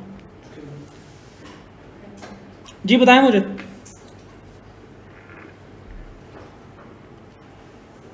शाबाश इलियास, ठीक है ऐसे ही चलो। एक पॉइंट इलियास का, आपका कितने पॉइंट गलत हुए? प्रॉपर्टी और कैपिटल गेन नहीं किया था मैंने। ठीक है, कोई जिसने प्रॉपर्टी और कैपिटल गेन की बात नहीं है तो वो अगर सैलरी 100% आपका है तो मेरी तरफ से आप लोग पास हैं, क्योंकि मैंने आपको जब पढ़ाया है सैलरी है तो मैं आपसे क्या एक्सपेक्ट कर रहा हूँ कि आप लोगों को सैलरी ही आता होगा। अब पता चल गया किस तरह से अलग अलग हेड बनाते हैं। आंसर आ रहा था सही, प्रोविजंस टैकल हो रही थी। मुझे रिवाइज करवाने के अभी स्टिल मसला है। नहीं जो हम लोग खुद कर रहे थे। हाँ हाँ इसका मतलब जब हमने ये शेयर्स का जो वैल्यू मतलब वो जो एक्सरसाइज कर लिया उस टाइम वो टैक्स हो गए। वो उस टाइम टैक्स हो गए ना, वो 2021 में ही टैक्स हो गए। वो उस टाइम टैक्स हमने क्या बात पढ़ी थी? हमने मैं स्टार्ट से चलता हूँ। हमने ये पढ़ा था कि सर एक बंदे के पास क्या होता है, सबसे पहले शेयर ऑप्शन होता है, ये पढ़ा था हमने। उस बंदे को शेयर ऑप्शन में क्या लिख के दिया जाता है कि वो इतने इतने इतने इतने फलां नंबर के शेयर जो है वो क्या कर सकता है, एक्सरसाइज कर सकता है एट अ गिवन प्राइस। ये डे 1 पे उससे बात की जाती है और उससे कुछ चंद पैसे ले लिए जाते हैं उस पेज के ऊपर जिस पेज पे सारी चीज़ें लिखी होती हैं। शेयर ऑप्शन की कॉस्ट होती है ये। फिर सर एक 3-4 महीने बाद एक टाइम फ्रेम आता है जब उसके अंदर वो एक्सरसाइज की डेट लिखी होती है, हमने ये पढ़ा था। वो जो एक्सरसाइज वाली डेट होती है उस डेट पे जाके वो बंदा क्या कर लेता है, शेयर्स को एक्सरसाइज कर लेता है। जब वो एक्सरसाइज करता है ना तो उसको जाहिर बात है वो क्यों एक्सरसाइज करेगा जब उसको एक चीज़ सस्ती मिलेगी नहीं मार्केट से। एक चीज़ मार्केट में 20 रुपये की मिल रही है, मेरा एम्प्लॉयर कह रहा है मुझसे ले लो 20 रुपये की, मैं बोलूँगा लानत है तुम्हारे मुंह पे, मैं मार्केट से ले लूँगा। ठीक है, मेरी बात समझ आ रही है? तो कहने का मतलब मुझे मेरा एम्प्लॉयर फ़ायदा देगा तो ही मैं अपने एम्प्लॉयर के पास जाऊँगा ना। अब जब मैंने एक्सरसाइज किया मार्केट से, मुझे वो चीज़ 15 रुपये की मिली, मार्केट में उसकी प्राइस कितनी थी, 20 रुपये थी, तो क्या उसी दिन मुझे 5 रुपये का बेनिफिट नहीं हो गया? तो क्या सैलरी रिसीट बेसिस पे इनकम फ्रॉम सैलरी में 2021 में नहीं चली गई होगी, 2021 के टैक्स ईयर में? बात समझ आ गई? अब जब हमने 15 रुपये खर्च करके 5 रुपये का ऊपर जो मजीद गेन था वो उठा के इनकम फ्रॉम सैलरी में 2021 में ही ले गए थे, 2021 में ही ले गए थे, तो अब तो मेरे उस शेयर की कॉस्ट तो 20 तक आके रुक गई ना, क्योंकि 5 का गेन मैं टैक्स करवा चुका हूं, उसके ऊपर मुझे जितना खर्चा आना था मेरा, जितना मेरा नुकसान था वो मैं बेयर कर चुका हूं। अब मेरी बात समझ आ रही है? जो भी टैक्स की अमाउंट देनी थी। अब अल्टीमेटली इस पॉइंट ऑफ टाइम से जब मेरी शेयर की कीमत कितनी हो गई, 20 रुपये हो गई, यहां से ऑनवर्ड्स में जब भी जाऊंगा, चाहे वो 30 पे जाए, 40 पे जाए, 50 पे जाए, 100 पे जाए, सर उससे आगे क्या है, मेरा कैपिटल गेन है। मेरी बात समझ आ रही है? तो असल में हमने यही किया सर, 40 रुपये तक तो हम टैक्स करवा चुके थे, 40 रुपये तक तो हम टैक्स उसको करवा चुके थे, तो हम अब हमने अल्टीमेटली क्या किया है, 100 का बेच के 40 लेस करके 60 रुपये का गेन कहाँ टैक्स करवाया, under the head capital gain. यहां तक सब साथ है। फॉर एग्जांपल ये एक ही साल में तीनों इवेंट हुए हो, एक ही साल में तीनों हुए हो तो एक ही साल में तीनों हिट हो जाएंगे, कैपिटल गेन भी और सैलरी। बिल्कुल ऐसा ही है। सपोज एक ही साल एग्जांपल बना लेते हैं सर हम टैक्स ईयर के स्टार्ट से चले, हमें पहले महीने में शेयर ऑप्शन मिला, दूसरे ऑप्शन में हमने एक्सरसाइज कर लिया, दूसरे ऑप्शन में एक्सरसाइज किया तो उसी वक्त जो उसकी प्राइस ज़्यादा थी मार्केट में, जितना डिफरेंशियल था हमने उठा के कहाँ डाल दिया, इनकम फ्रॉम सैलरी में डाल दिया। अब मेरा और मेरे एम्प्लॉयर का रिलेशन यहाँ पे खत्म, शेयर से लेके उसका कोई नाता नहीं, कोई वास्ता नहीं उसका मेरे शेयर से। अब चाहूँ तो मैं शेयर को रखूँ, चाहूँ तो मैं शेयर को क्या कर दूँ, डिस्पोज कर दूँ। मैंने फैसला किया कि नहीं, मैं इसको मजीद 8 महीने आगे लेके जाऊँगा। अभी मेरा टैक्स ईयर कितने, 12 महीने का है, 2 महीने गुजरे हैं अभी, मैंने सोचा मैं मजीद इसको 8 महीने रखूंगा। जब मैंने सर 8 महीने रखा तो शेयर 25 रुपये का था, उठ के 100 रुपये पे आ गया। सही है, 75 या 100 जितना का भी सर गेन मिला वो कहाँ जाएगा, इनकम फ्रॉम कैपिटल गेन में जाएगा। अभी मेरा टैक्स ईयर एंड नहीं हुआ, एक ही टैक्स ईयर में मेरे पास दोनों हेड जो हैं वो हिट हो गए।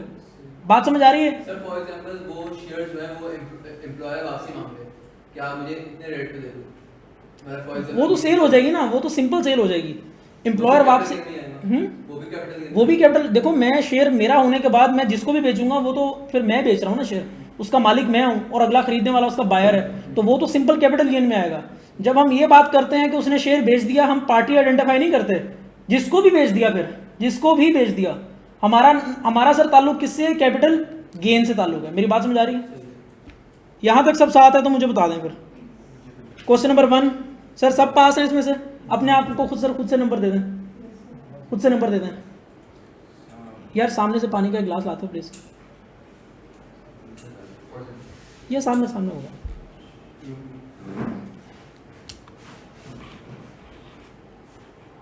जी ऑनलाइन वाले हजरात सब बता दें, सबको क्वेश्चन नंबर 1 समझ आ गया, मुझे नीचे करने की जरूरत है। सर 2021 में जो हमने सैलरी में अमाउंट ऐड की होगी शेयर्स की, वो 40 - 25 मल्टीप्लाई बाय 1 लाख इस तरह से करके यस आंसर आएगा, वो ऐड करेंगे, बिल्कुल ऐसे ही बेटा, बिल्कुल ऐसे ही है। वो 2021 में हो चुका, अब 40 से हम आगे चलेंगे, ठीक है। सर सुमन बुकमन हुए हैं सर, जाग जाएं प्लीज़। ये न्यूमेरिकल करने का मतलब है कि आपने तकरीबन 12 नंबर जो है ना वो गेन कर लिए हैं 18 नंबर वाले सवाल में। किसी को नहीं यकीन आता तो वो क्लास के बाद रुक जाए, उसको मैं दिखा दूंगा कि सर मैंने किस तरह से आप लोग को सवाल बना के दिए थे वहाँ से। सर टाइम लिहाज आज टाइम काउंट नहीं करना, ठीक है। आज मैं भी इसी बंद करके पढ़ा रहा हूँ आज तो। टाइम की बात नहीं होगी आज, अनलेस कि मेरा पेन फॉत हो जाए। वाला पेन ले लीजिए पहले नहीं लिया जब तक बात कर रहे थे दिया उसको। हाँ यार वापस आ जाऊँगा, CFO कॉन्फ्रेंस इतनी कौन सा इंपॉर्टेंट है। हाँ पहले तो बोल रहे थे वो क्या इनकम सैलरी में जाएगी, सैलरी में जाएगी, इसलिए कर रहे थे मुझे। कौन कौन इजाज़ से मैंने कब किया?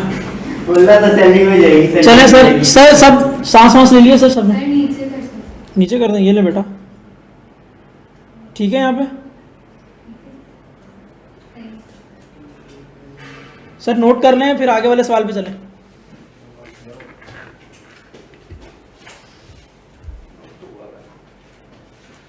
फैसला सही लग रहा होगा यहाँ पे आना। सर मैं कल जो है ना पूरा रात में बैठा हूँ, वो फिर रिवाइज मारा है मैंने। सैलरी तो तुम्हें न्यूमेरिकल तो सही से समझ आ गया होगा। बस ये जो कैपिटल गेन मारा है ना, इसको मैं ले गया था ESS में। एम्प्लॉय, हाँ अच्छा तुमने किए थे सवाल ये? नहीं मैं अभी बैठ के वो जो ना अच्छा नाइस, आपसे में थोड़ा गिल्ट फील हो रहा होगा।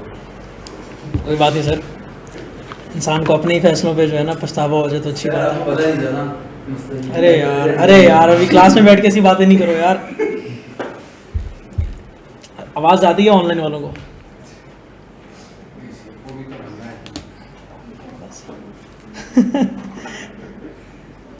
कुछ जासूस होनी चाहिए। ऑनलाइन में से किसी को समझ आ रहा है क्या बात हो रही है अभी? CFO अगले साल के टैक्स की जो तब्दीली है वो भी तो पता चलनी चाहिए। चलें सर। वो तुम्हें बता सकते जी बेटा ऐसे ही है। सर जी आगे बढ़ें, गो एड दे दें सर मुझे प्लीज़। बेटा आगे बढ़ें, नोट कर लिया आपने, आंसर भी नोट कर लें सर, चीटिंग कर लें बिल्कुल सारी, देख देख के लिख लें सारा।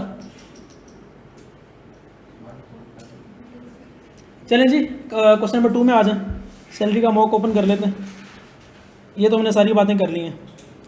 अच्छा चलें एक एक पॉइंट करके ना आप लोग मुझे ट्रीटमेंट बताते जाएं, सर किसका क्या ट्रीटमेंट होगा, आप लोग एक एक करके मुझे बताते जाएं पहले।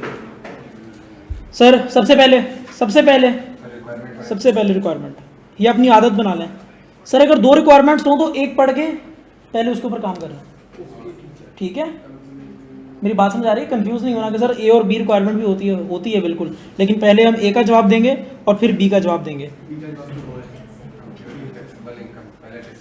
सर कंप्यूट करने का क्या, सर क्या बोला है उसने कंप्यूट करने का? अगर उसने टैक्सेबल इनकम कंप्यूट करने का बोला है तो क्या उसके लिए लाजमी है कि वो टोटल इनकम भी मेंशन करे? हाँ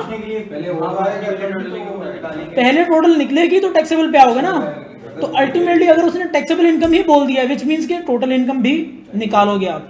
और अगर उसने ये बोल दिया है कि मुझे टैक्स का पेबल निकाल के दिखाओ तो फिर सब कुछ निकलेगा, चाहे रिफंडेबल और पेबल। मेरी बात समझ आ रही है? कल वाले फॉर्मेट याद है? ये मेरे ख्याल एक बार ओपन कर लेना चाहिए।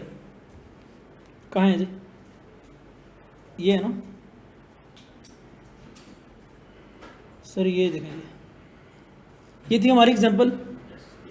अगर हम टोटल इनकम की बात करें तो कहाँ पे रोक रहे हैं हम सवाल को? 14 मिलियन पे रोक रहे हैं, 1.4 मिलियन पे, ठीक है? और अगर हम टैक्सेबल इनकम की बात करें तो 7 लाख पे रोक रहे हैं। और एक मिनट बेटा ऊपर कर देता। और अगर हम ये देखें टोटल इनकम हमारी 1.4 मिलियन, फिर टैक्सेबल इनकम कितनी? 7 लाख, फिर हमने जो सेपरेट कर दी थी सारी इनकम्स और फिर अलग से ऐड की थी उनको, जिसको हम सेपरेट ब्लॉक कह रहे थे या FTR कह रहे थे या फ्लां कह रहे थे या ढिमकान कह रहे थे, कुछ भी कह रहे थे सर। तो टोटल टैक्स की लायबिलिटी हम निकालते हैं फिर, और हम ये भी देखते हैं कि हमारा ऑलरेडी कितना टैक्स कटा हुआ है, उसको फिर हम लेस कर देते हैं, नेट कर देते हैं, फिर क्या आता है हमारे पास? नेट टैक्स पेबल आता है सर। ऐसा ही है जी, 10,000 रुपये का नेट टैक्स का पेबल।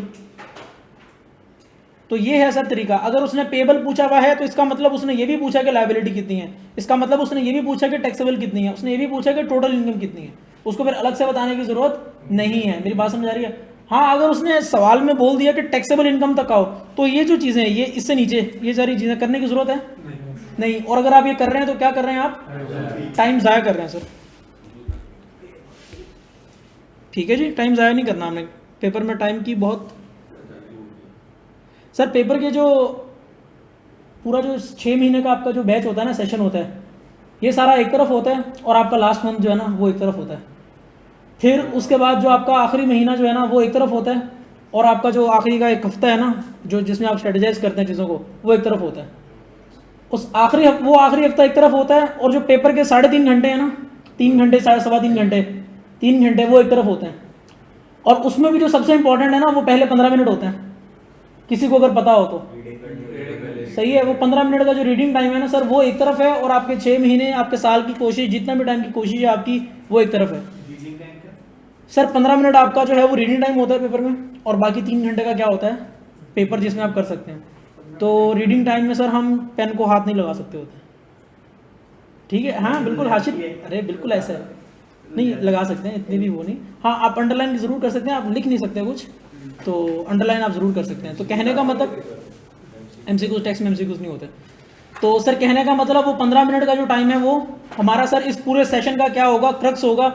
उस 15 मिनट के लिए तो सर हम इतनी मेहनत कर रहे हैं कि हमने उस 15 मिनट में आइडेंटिफाई करना है कि पहले कौन सा सवाल करेंगे, फिर कौन सा सवाल करेंगे, फिर अल्टीमेटली कौन सा सवाल करेंगे, और एट द एंड हम पहले घंटे में कितना सॉल्व कर रहे होंगे पेपर, अगले घंटे में कितना, और फिर उससे अगले घंटे में कितना, ठीक है। ये चीज़ें हम उन 15 मिनट के अंदर क्या करते हैं, प्लान आउट कर लेते हैं। फिर हम आते हैं सर अपनी एप्लीकेशन की तरफ, जो अगले 3 घंटे का टाइम होता है। तो सर उस 3 घंटे को जहन में रख के जो है ना आज से मेहनत करनी है, मैं आपको बता रहा हूँ, ठीक है जी।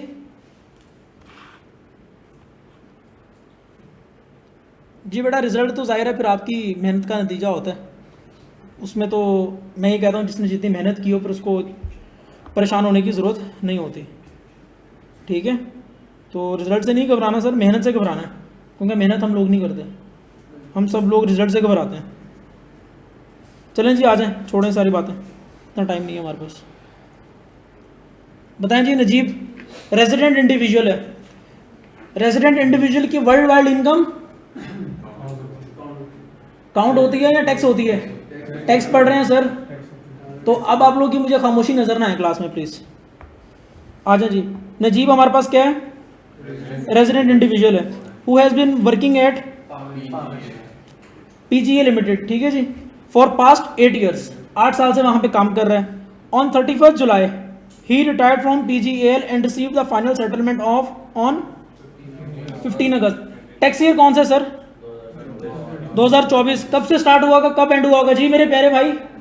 जुलाई स्टार्ट हुआ, जून में एंड हुआ। सर जुलाई कौन सी? 23 की। सर जुलाई कौन सी सर? 23 की। जुलाई 2023। और कहाँ पे जाके सर? 30 जून 2024। ये टाइम फ्रेम है जिसके अंदर हमने टैक्स की अमाउंट कैलकुलेट करनी है, लायबिलिटी निकालनी है, टोटल इनकम निकालनी है, टैक्सेबल निकालनी है, सब कुछ इसी में करना है। मेरी बात समझ आ रही है? अब आ जाएं सवाल को ऊपर से स्टार्ट करते हैं जी। सर उसने 15 अगस्त पे उसको क्या क्या चीज़ें मिली हैं जी? फाइनल सेटलमेंट उसको मिली है अपने पास्ट एम्प्लॉयर से, जहाँ पे वो पिछले 8 साल से काम कर रहा था। 31 जुलाई पे उसने वहाँ से छोड़ा है। मेरी बात समझ आ रही है? 31 जुलाई पे हमारे टैक्स ईयर में कितना टाइम आ रहा है? हमारे टैक्स ईयर में कितना टाइम आ रहा है? हमारे टैक्स ईयर में कितना टाइम आ रहा है सर? यहाँ से लेके यहाँ तक कितना टाइम बनता है? 1 महीना बनता है ना सर। हमारे टैक्स ईयर में उसके पास्ट एम्प्लॉयर का 1 महीना आ रहा है। बात समझ आ रही है सर? मतलब 31 जुलाई 2023 का मतलब है कि हमारे टैक्स ईयर में कितना 1 महीना फॉल कर रहा है। ऐसा ही है? सबने आइडेंटिफाई किया था ये? क्या सबने आइडेंटिफाई किया था ये? सर आपकी क्लास में जो है ना वो इतनी ज़्यादा प्रेजेंस फील नहीं हो रही मुझे, प्लीज़ यू बताएं जी। नहीं फाइनल सेटलमेंट तो उसको 15 को मिली है। क्या उसने जॉब कब छोड़ी है? जब तक उसको सैलरी वैलरी मिलेगी, सारी चीज़ें मिलेंगी। तो 1 महीने वो अकाउंट हुआ था। तो सर बताएं जी, उसने आपको खुद से बता दिया कि सर जुलाई की उसकी कितनी है सैलरी? 180। उसको ये बताने की जरूरत क्यों पड़ी? क्योंकि सर हमारे टैक्स ईयर में 1 महीना फॉल कर रहा था। हमारे टैक्स ईयर में 1 महीना फॉल कर रहा था। तो अब मैं ये बोल सकता हूँ कि सर 1,80,000 आएगा मेरी सैलरी की इनकम में, बेसिक सैलरी की इनकम में। आगे आ जाए सर, फ्यूल का अलाउंस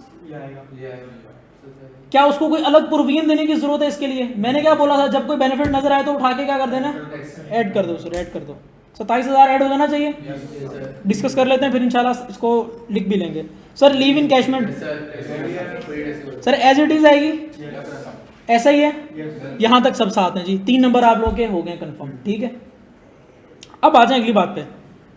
प्रोविडेंट फंड, मुझे ये बताएं, जब हमारे पास रिकॉग्नाइज्ड प्रोविडेंट फंड होता है तो क्या उसके जो एंड पे बैलेंस पे जो आखिर पे जब वो एंड होता है, जो एंड पे फंड का बैलेंस होता है वो टैक्स होता है या नहीं होता? नहीं होता। हमने ये प्रोविजन पढ़ी थी ना, नहीं होता वो टैक्स। क्यों नहीं होता? क्योंकि वो जब मिल रहा होता है हर महीने हमारे से टैक्स कटता जा रहा होता है। मेरी बात समझ आ रही है यहाँ पे? क्या हम बताएं, यहाँ पे उसने कंट्रीब्यूशन की बात की है या उसने प्रोविडेंट फंड के बैलेंस की बात की है? प्रोविडेंट फंड के बैलेंस की बात की है। ये बैलेंस कौन सा है सर? जो हमने एक फंड बनाया था कभी जिंदगी में 8 साल 10 साल पहले, उस फंड में से दोनों पैसा डालते जा रहे थे, पैसा डालते जा रहे थे, वो पैसा बढ़ता जा रहा था, बढ़ता जा रहा था। तो अब उस फंड से जो हमें पैसा मिल रहा है ना अल्टीमेटली, ये वो वाला बैलेंस है। मेरी बात समझ आ रही है? ये कंट्रीब्यूशन नहीं है, ये कंट्रीब्यूशन नहीं है। और ये सर फंड कौन सा है? क्या ये भी जरूरी है इस चीज के लिए? जब सवाल में प्रोविडेंट फंड आ जाएगा तो हमने ये देखना है कि वो रिकॉग्नाइज्ड है भी या नहीं है, क्योंकि अगर रिकॉग्नाइज्ड नहीं होगा तो जो एंड पे बैलेंस मिलेगा वो टैक्सेबल होता है, और अगर वो फंड रिकॉग्नाइज्ड होगा तो जो कंट्रीब्यूशन करते जा रहे हैं वो टैक्सेबल होती है, ना कि जो एंड पे बैलेंस मिलता है वो वाला। कोई कंफ्यूज हो रहा है इस चीज में? नहीं हो रहा ना? आ जाए फिर एक बार मजीद भी इस चीज को फाइनल कर लेते हैं। स्क्रीन चेंज नहीं हुई आप लोगों के पास? जी ऑनलाइन वाले हजरात, जी ऑनलाइन वाले हजरात, मुनीब एक्यूमुलेटेड बैलेंस का मतलब अभी पता चल जाएगा। इधर आ जाओ, इधर आ जाओ बेटा, इधर आ जाओ। सर ये रिवाइज करवाना भी आप लोगों को भी ज़रूरी है, क्योंकि इस तरह से चीज़ों का लिंक नहीं बनेगा।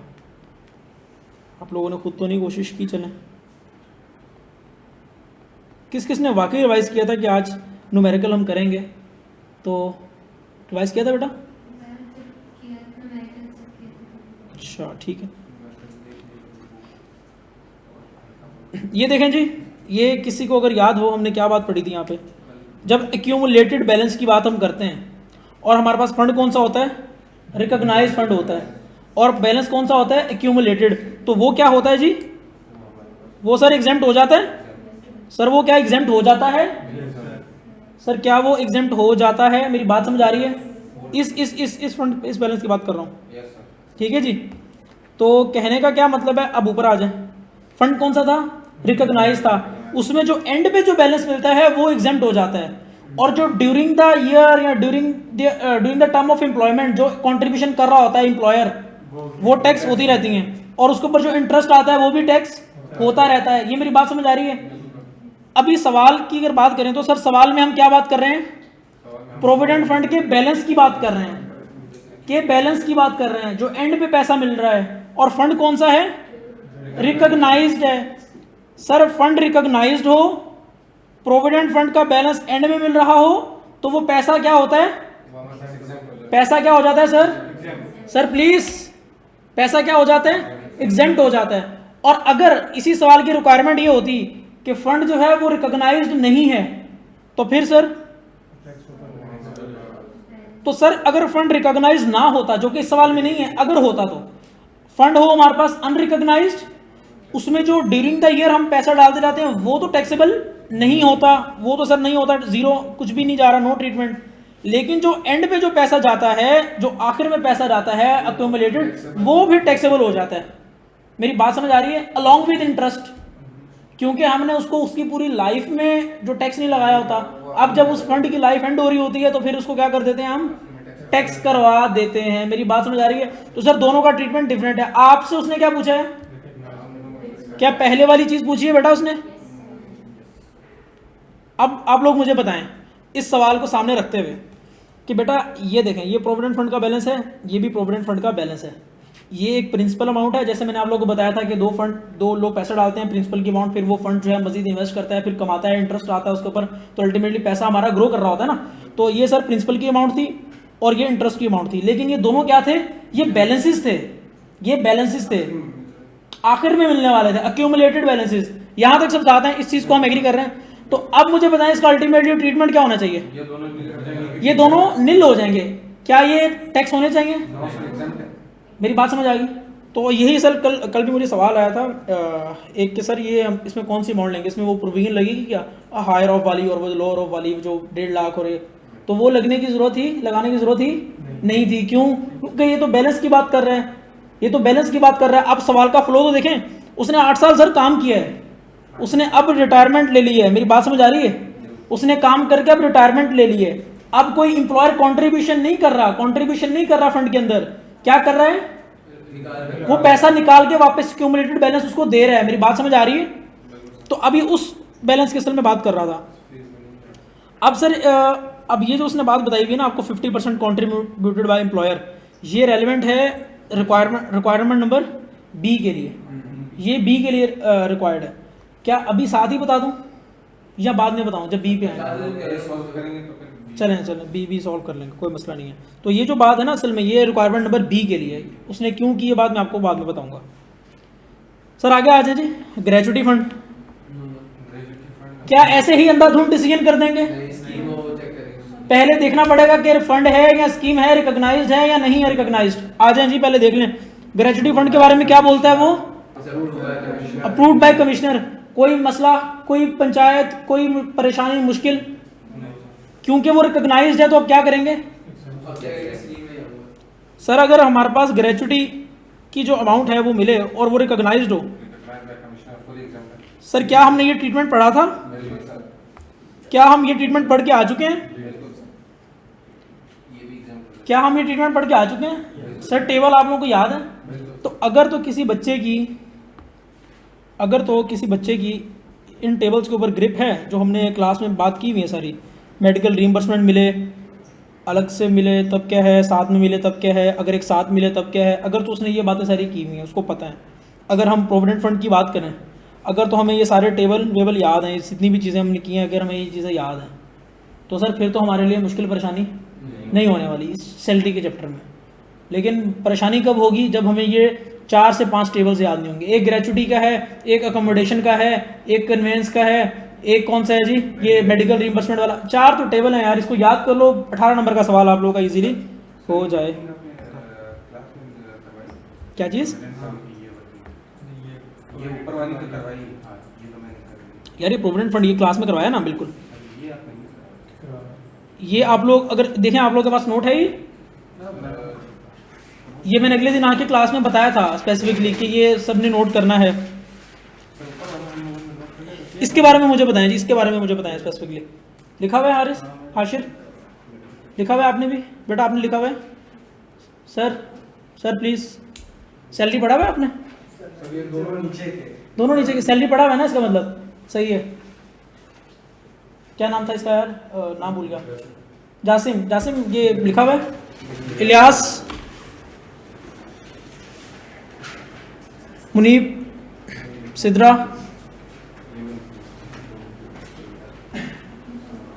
सबने लिखा हुआ है ना जी? तो सर अब मुझे बताएं कि क्या सैलरी का न्यूमेरिकल मुश्किल है अगर हमें ये टेबल आते हो? यकीन करें ये टिप्स पे होने वाली चीज़ है सैलरी, अगर इस सिर्फ टेबल से याद हो, ठीक है? तो हमने तो चीज़ों को आसान करना है जी।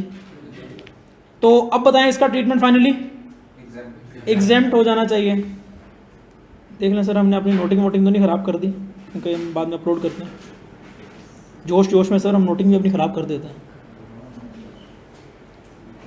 तो ठीक है जी, आ जाए जी वापस इधर आ जाएं। कहाँ तक डिस्कस कर लिया हमने? एडिशनल इन्फॉर्मेशन देखनी है। क्या ये छोड़ दें सर एडिशनल इन्फॉर्मेशन? नहीं सर, नंबर इसी के हैं सर।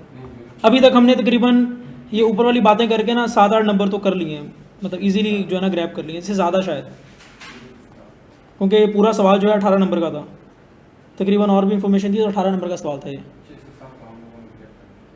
आगे बताएं जी सर, एडिशनल इन्फॉर्मेशन का point number 1, Najeeb had obtain an interest free loan. जब कंसेशनल लोन मिलता है तो क्या करते हैं, जब इंटरेस्ट फ्री लोन मिलता है तो क्या करते हैं? आप बताएं जासिम।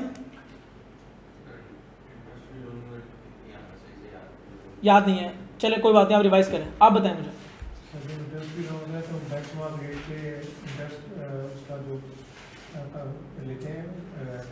इंटरेस्ट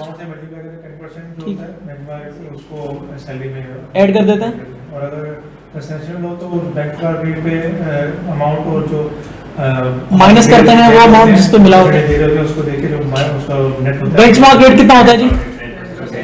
पेपर में गिवन होना जरूरी है या नहीं? नहीं है सर, वो नहीं बताएगा। तो बेंचमार्क कितना है जी? 10%। तो अगर मैं यहाँ पे लिख दूँ sir, interest eight benchmark rate of 10%, तो वो 10% किस अमाउंट पे लगेगा सर? पीआरसी सब करके आए हैं। जब कंपाउंडिंग करते हैं तो प्रिंसिपल की अमाउंट को उठाते हैं, उसके ऊपर रेट मल्टीप्लाई करते हैं और फाइनल फेयर वैल्यू आ जाती है, फ्यूचर वैल्यू आ जाती है। ऐसे ही है जी, फ्यूचर वैल्यू इसी तरह आती है, कंपाउंडिंग इसी तरह होती है। तो सर हम किस अमाउंट को उठाएंगे फिर? 2 मिलियन को उठाएंगे और इसके ऊपर क्या मल्टीप्लाई कर देंगे? 10%। वो 10% से क्या आ जाएगा हमारे पास? वो बेनिफिट आ जाएगा, वो इंटरेस्ट का बेनिफिट आ जाएगा जो हमें फ्री इंटरेस्ट फ्री लोन की वजह से मिला है। मेरी बात समझ आ रही है? ऐसा ही इसका यही ट्रीटमेंट है। अब आगे आ जाए। अब उसने बोला है जी 80% जो है ना, 80% ऑफ द अमाउंट रिकवर कर ली थी मेरे एम्प्लॉयर ने। देखें मैंने 2 मिलियन का लोन लिया है और इसमें से 80% जी कितना बनता है? इतना पैसा 1.6 मिलियन उस बंदे ने रिकवर कर लिया है और उसके बाकी the remaining amount was waived by PGL. कौन है सर? मेरा एम्प्लॉयर है। तो जब मेरे ऊपर एक ऑब्लिगेशन थी, और वो मेरे एम्प्लॉयर ने वेव ऑफ कर दी, तो क्या उसने मुझे कोई बेनिफिट दिया? बेनिफिट दिया। कितने का बेनिफिट दिया बेटा? 4 लाख का सर उसने मेरे लिए क्या कर दिया? इंटरेस्ट जो भी मेरा बैलेंस था उसका लायबिलिटी का, वो उसने वेव ऑफ कर दिया। सवाल है कोई? पूछो। तो ये एग्जैक्ट नहीं हो जाएगा क्या? 4 लाख क्यों? तो बोला था लोन की अमाउंट 1 लाख से कम होगी तो एग्जैक्ट हो जाएगी। 1 लाख से कम होगी? तो 1 मिलियन से 1 मिलियन से? तो यहाँ पे लोन की अमाउंट कितनी है? नहीं, 80% तो दे चुका था वो, उसके बाद भी देखेंगे। नहीं, उसके बाद क्यों देखेंगे? हमने तो प्रिंसिपल अमाउंट को देखना है ना। हमने जो डिसीजन करना था वो प्रिंसिपल अमाउंट की बेसिस पे करना था। डे 1 पे जो प्रिंसिपल की अमाउंट है हम तो डिसीजन उस बेसिस पे करेंगे। 4 लाख कहाँ से रिलेवेंट हो गया? चलो अगर तो बात करते हैं ना कि 4 लाख पे भी, तो फिर भी 4 लाख की बात नहीं कर सकते आप कहोगे कि सर 1.6 मिलियन को 16 लाख को आप रेफर करें, तब भी मैं बोलूंगा 1.1 मिलियन से ऊपर ही है, ठीक है। लेकिन ऐसा नहीं है। हमने किसको देखना है? 1 मिलियन जो है वो प्रिंसिपल अमाउंट को देखना है कि अगर वो अमाउंट जो हमने एक्सेप्शन पढ़ी थी कि अगर सपोज सर 1 मिलियन से ऊपर का लोन ही नहीं है, तो हम फिर ये मंजन हम करेंगे नहीं सारा। हम ये बात करेंगे ही नहीं कि कितना बेनिफिट मिला कितना नहीं मिला, फिर हम कुछ भी बेनिफिट में नहीं लेके जाएंगे। तो वो असल में क्या थी? प्रिंसिपल अमाउंट की बात कर रहे थे, प्रिंसिपल अमाउंट की बात हो रही थी, ठीक है जी। तो इस केस में मुझे बताएं कितना बेनिफिट मिला? बेनिफिट मिला जी। कहाँ ऐड हो जाएगा? अंडर द हेड जी सर। वो तो फिर भी इंटरेस्ट की बात थी ना 1 मिलियन वाली। तो अगर लायबिलिटी की प्रूविंग सेपरेट है। अगर कोई मेरी ऑब्लिगेशन थी और वो वेव ऑफ कर दी गई तो वो रिकॉर्ड होगी एज अ बेनिफिट। तो 4 लाख होना चाहिए रिकॉर्ड, हाजिर? बिल्कुल ऐसा ही है। तो ये तो इंडिपेंडेंट बात है। उसने मेरी सर एक ऑब्लिगेशन थी मेरे सर पे, मैंने एक बंदे के पैसे देने थे, मेरी जगह में किसने दे दिए? मेरे एम्प्लॉयर ने वो पैसे दे दिए। अब अल्टीमेटली क्या ट्रीटमेंट करूंगा इसका? वो मुझे फायदा मिल गया ना सर, उसने मेरे भी हाथ पे पैसे दिए हैं, अब मुझे अपनी जेब से नहीं देने पड़ेंगे।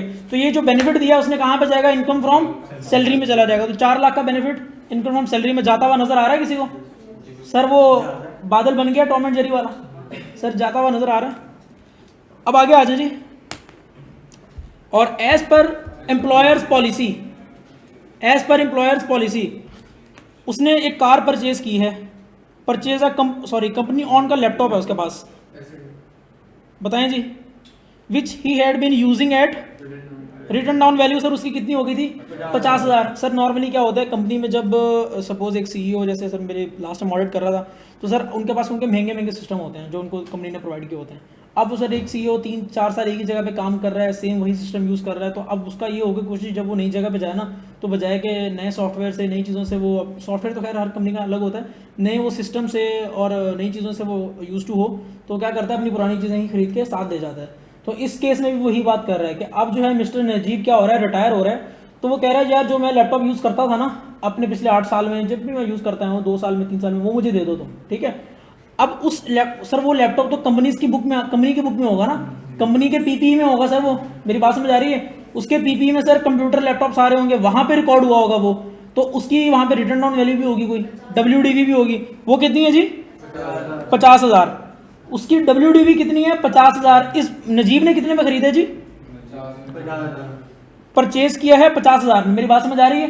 उसने बोला जितनी इस लैपटॉप की रिटर्न ऑन वैल्यू है उतने में मुझे तुम दे दो। हालांकि आज अगर बैठे बैठे मेरा एम्प्लॉयर इसको उठा के बेचने जाता है इस लैपटॉप को मार्केट में, तो कितने का बिकता ये? 1,10,000 का बिकता। सर कितना बेनिफिट मिला? 60,000 का बेनिफिट सैलरी में जाता हुआ नजर आ रहा है। क्या चीज़ों को इस तरह से हम सोच सकते हैं? नाम कुछ भी रख लो, कंपनी ऑन लैपटॉप रख लो, कंपनी ऑन लैपटॉप। देखो भाई नाम से फर्क नहीं पड़ता, सैलरी के सवाल में नाम से फर्क नहीं पड़ता। आपका जो अल्टीमेटली आप अमाउंट ऑफ टैक्स करवा रहे हो उसकी डिस्क्रिप्शन आप कुछ भी दे दो, मसला नहीं है। मतलब जाहिर बात है लिंक दोगे ना डिस्क्रिप्शन। तो अब अगर लैपटॉप यूज़ करा है तो कंपनी ऑन लैपटॉप लिख के और आगे उसकी अमाउंट लिख दो। इंटरेस्ट की बात करा है तो इंटरेस्ट फ्री लोन लिख के आगे इंटरेस्ट की अमाउंट लिख दो। तो ये तो इस इन फॉर्मेलिटीज़ में नहीं जाना, चीज़ सही करनी है सर, कैलकुलेशन सही करनी है। बात समझ आ रही है? जिन फॉर्मेलिटीज़ में जाना था वो मैंने आपको बता दी है ऊपर, नाम डालना और हेडिंग वेडिंग ये सारी चीज़ें करना। क्यों सर, कोई डिफरेंट कॉन्सेप्ट पढ़ा है नीचे? हंसी आ रही है सर, हंसी किस चीज़ की हंसी?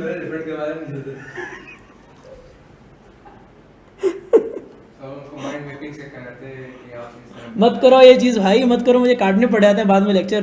दिनेश बहुत बोलता है मुझे यार, तुम लोग नहीं समझते बात कहाँ तक जाती है। रिफंड करवा लें नीचे से, करवा लो।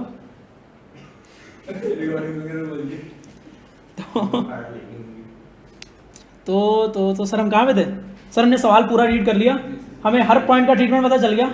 आ जाए सर एक बार, क्या बोलते हैं, मैं ये वाला करवा दूँ या आप खुद करेंगे? मैं नेक्स्ट करवाऊँ? सर 7 बज चुके हैं, किसी को जल्दी तो नहीं है आज? जल्दी है बेटा? जी बेटा टाइमिंग बेटा 5:30 से 7 यही टाइमिंग है। टाइमिंग सुबह आप चाह रही हैं सुबह हो जाए?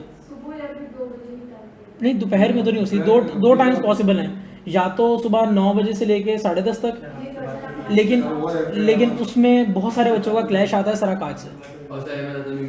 सर अहमद की भी अब 10 बजे स्टार्ट होने लगी है, तो मेरे उस्ताद हैं, मैं उनको तो खैर बात भी नहीं कर सकता। क्या हुआ? देखो मैं आ जाऊँगा जी 8 बजे। और ऑनलाइन वालों से तो पूछेगा ही नहीं इनको करना क्या है, उठ के दूसरे को पूछना है। अच्छा इसको पक्का गिफ्ट फील हो रहा है। नहीं ये तो है भी नहीं, फिर बज रहे हैं रिकॉर्डिंग। हाँ ये सिर्फ आज के लिए था बेटा, इसके बाद तुम्हें आना पड़ेगा, प्रॉपर आना पड़ेगा। देख लें यार 8 बजे अगर करना है तो मैं तो आ जाऊँगा। देख लें यार आप लोग के ऊपर है। शाम में भी माशाल्लाह 4 5 6 7 8 9 10 11 12 लोग तो यहाँ बैठे हुए हैं, 7 8 यहाँ पे बैठे हुए हैं। हाँ सर एक सर आप सर क्या कहते हैं? सर आप क्या कहते हैं? सर आप क्या कहते हैं? सर आप क्या कहते हैं? आप क्या कहते हैं? सुबह आप बेटा आप सब क्या कहते हैं? 8 बजे कर लें जी। ऑनलाइन वाले हजरात आप लोगों से पूछना चाहिए। चलें यार मुझे एक आध दिन दें इस पे सोचने के लिए। हाँ एक आध दिन आप मेरे कहने पे कर लें और उसके बाद ठीक है बेटा एक आध दिन कर लेते हैं, उसके बाद इंशाल्लाह टाइमिंग पे मैं ज़रा सोचता हूँ किस तरह से इनको लगे। सही कह रहे हैं सर, ये जा सर पेरेंट्स को भी जाते थे 8 बजे, यहाँ भी आ जाएंगे। देखो मेरा तो यार घर सामने है, मुझे आने में मसला नहीं है। जो बहुत दूर से आ रहे हैं उनका सोचना। 3.5 घंटे आ रहे हैं ना, वो 1 घंटा पहले उठेंगे उसका मसला नहीं है। जो 20 से 3.5 घंटे करते हैं ना। अच्छा ये बात है सबकी। तो मतलब आप वाकई में ये ना हो यार मैं अकेला आके बैठ के लेक्चर दे रहा हूँ 8 बजे और देखिए बाकियों को घर में अम्मियाँ और ये सब छुट्टियाँ में ये जगाती होंगी, हम लोग हॉस्टल में खुद जगाना, अपने आप को खुद जगाना ये सर मैं नहीं आऊँगा, ये पॉसिबल नहीं है सर। चलें इसको देखते हैं, इसको इस टॉपिक को यहीं पे रोक के। बेटा अलार्म से तो आज तक मैं भी नहीं जागा, ये कहाँ जाएगी? अलार्म तो बजते रहते हैं बेटा, उससे कौन जागता है अलार्म से? तो अलार्म को तो हम खुद जगा रहे होते हैं, अलार्म बजने का टाइम हो जाता है हम जागे होते हैं और वो खुद बंद कर रहे होते हैं। तो ये तो खैर बेटा छोड़ ही दें, चलें इसको कंसिडर करते हैं ज़रा सीरियस नोट पे। इसको मैं टीचर के साथ भी कंसिडर करता हूँ कि अगर वो अपना टाइम आगे लेके जाएँ तो 9 बजे तक अगर हम कर लें सुबह। नहीं मैं सुना कर देता क्या? क्योंकि एमएफए और उसकी भी क्या होती है 6:15 खत्म हो रही होती है हाँ, टाइमिंग की वजह से। तो अभी आज की क्लास का बताएं। अभी 7:05 हो गए हैं। 10 बजे तक भी लगा रहे अभी क्या करें? अभी क्या करें बताएं अभी जी। जाना है अभी? सर अभी चलें, बस करते हैं। मेरी बात सुन लें प्लीज़, मेरी बात सुन लें। बाकी रिकॉर्डिंग पे ले लें। नहीं, रिकॉर्डिंग ऐसे देना मुनासिब नहीं है। सबको साथ लेके, सबके सवाल साथ में लेके चलना बहुत ज़रूरी है। अभी जो 2 सवाल मैंने आपको बताए हैं, समझ आ गई चीज़ों की? बिल्कुल सर। किस तरह से हमने इनकम बना के इनकम को ऐड करना है, पहले कैलकुलेशन कैसे करनी है, माइंड में कैसे सोचना है सर चीज़ों को। ये बंदे की टैक्स ईयर कब खत्म हो गया होगा, कब पैसा आ रहा होगा।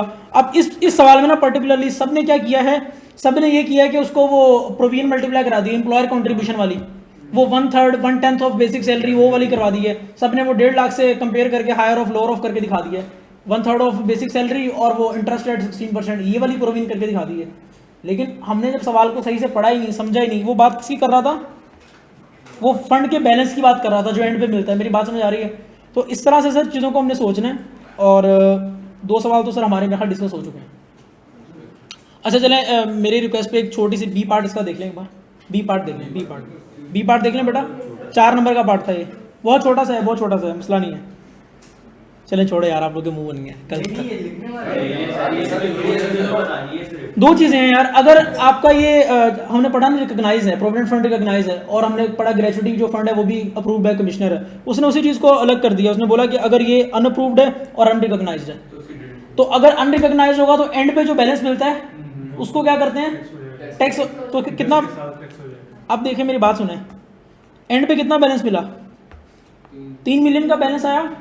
तो सर 3 मिलियन में हमने टैक्स कौन सा करवाना है, सिर्फ एम्प्लॉयर का या एम्प्लॉय का मिला के? इसलिए उसने बताया था कि 50% जो है वो किसने कंट्रीब्यूट किया है, एम्प्लॉयर ने। तो इसमें से हमारा कितना बैलेंस आएगा, 1.5 मिलियन का सर बैलेंस जो है वो कहाँ जाएगा, एंड पे टैक्स होगा, प्लस क्या होगा, इंटरेस्ट की अमाउंट एज इट इज। ये सर होल अमाउंट जाएगी, क्योंकि उसने प्रोविजन में ये चीज बोली हुई है। क्या बोला हुआ है कि एम्प्लॉयर का बैलेंस, सर उसने ऐसे ही कुछ बोला था मेरा ख्याल है, जहां तक मुझे याद आ रहा है। पढ़ लेते हैं सर। अनरिकॉग्नाइज की बात कर रहे हैं ना, प्रोविडेंट फंड की बात कर रहे हैं। तो along with interest will be taxable. कितना सर जी, एम्प्लॉयर की कंट्रीब्यूशन जो कि उसने सवाल में बता दी थी कितनी है, 50%, अलॉन्ग विद इंटरेस्ट का बैलेंस कितना था जी, 6 लाख, और एम्प्लॉयर की कंट्रीब्यूशन कितनी थी, 50%, 50%। तो सर इसको क्या कर दिया हमने, टैक्स करवा दिया। मेरी बात समझ आई? और दूसरी उसने क्या बात की थी, अगर ग्रेचुइटी हमारे पास क्या होती है, अनरिकॉग्नाइज होती है। सर इस पे क्या वो 75,000 वाला रूल लग जाएगा? क्या था वो, मुझे याद करवा दें। 1.5 लाख और 50% of the amount receive, 50% of the amount receive और 75,000। इसका लोअर ऑफ या हायर ऑफ, लोअर ऑफ, तो वो एग्जेम्प्ट हो जाएगा और बाकी का टैक्सेबल हो जाएगा। और लोअर ऑफ कितना बनता है, चलिए आप कैलकुलेट कर लिया, कोई मसला नहीं। कल भी फिर यही वाले सवाल डिस्कस करें, कर लें बेटा, कल भी डिस्कस कर लें, क्योंकि क्वेश्चन नंबर 3, 4 और 5 कल इनको डिस्कस कर लेते हैं, ठीक है। और उसकी रीज़न ये है कि ये सब पास पेपर के सवाल आते हैं और रीसेंट 5 अटेम्प्ट के सवाल हैं। ये मैंने आपको कोई 2014, 15, 16 के सवाल उठा के नहीं दिए जो वो पूछता ही नहीं है।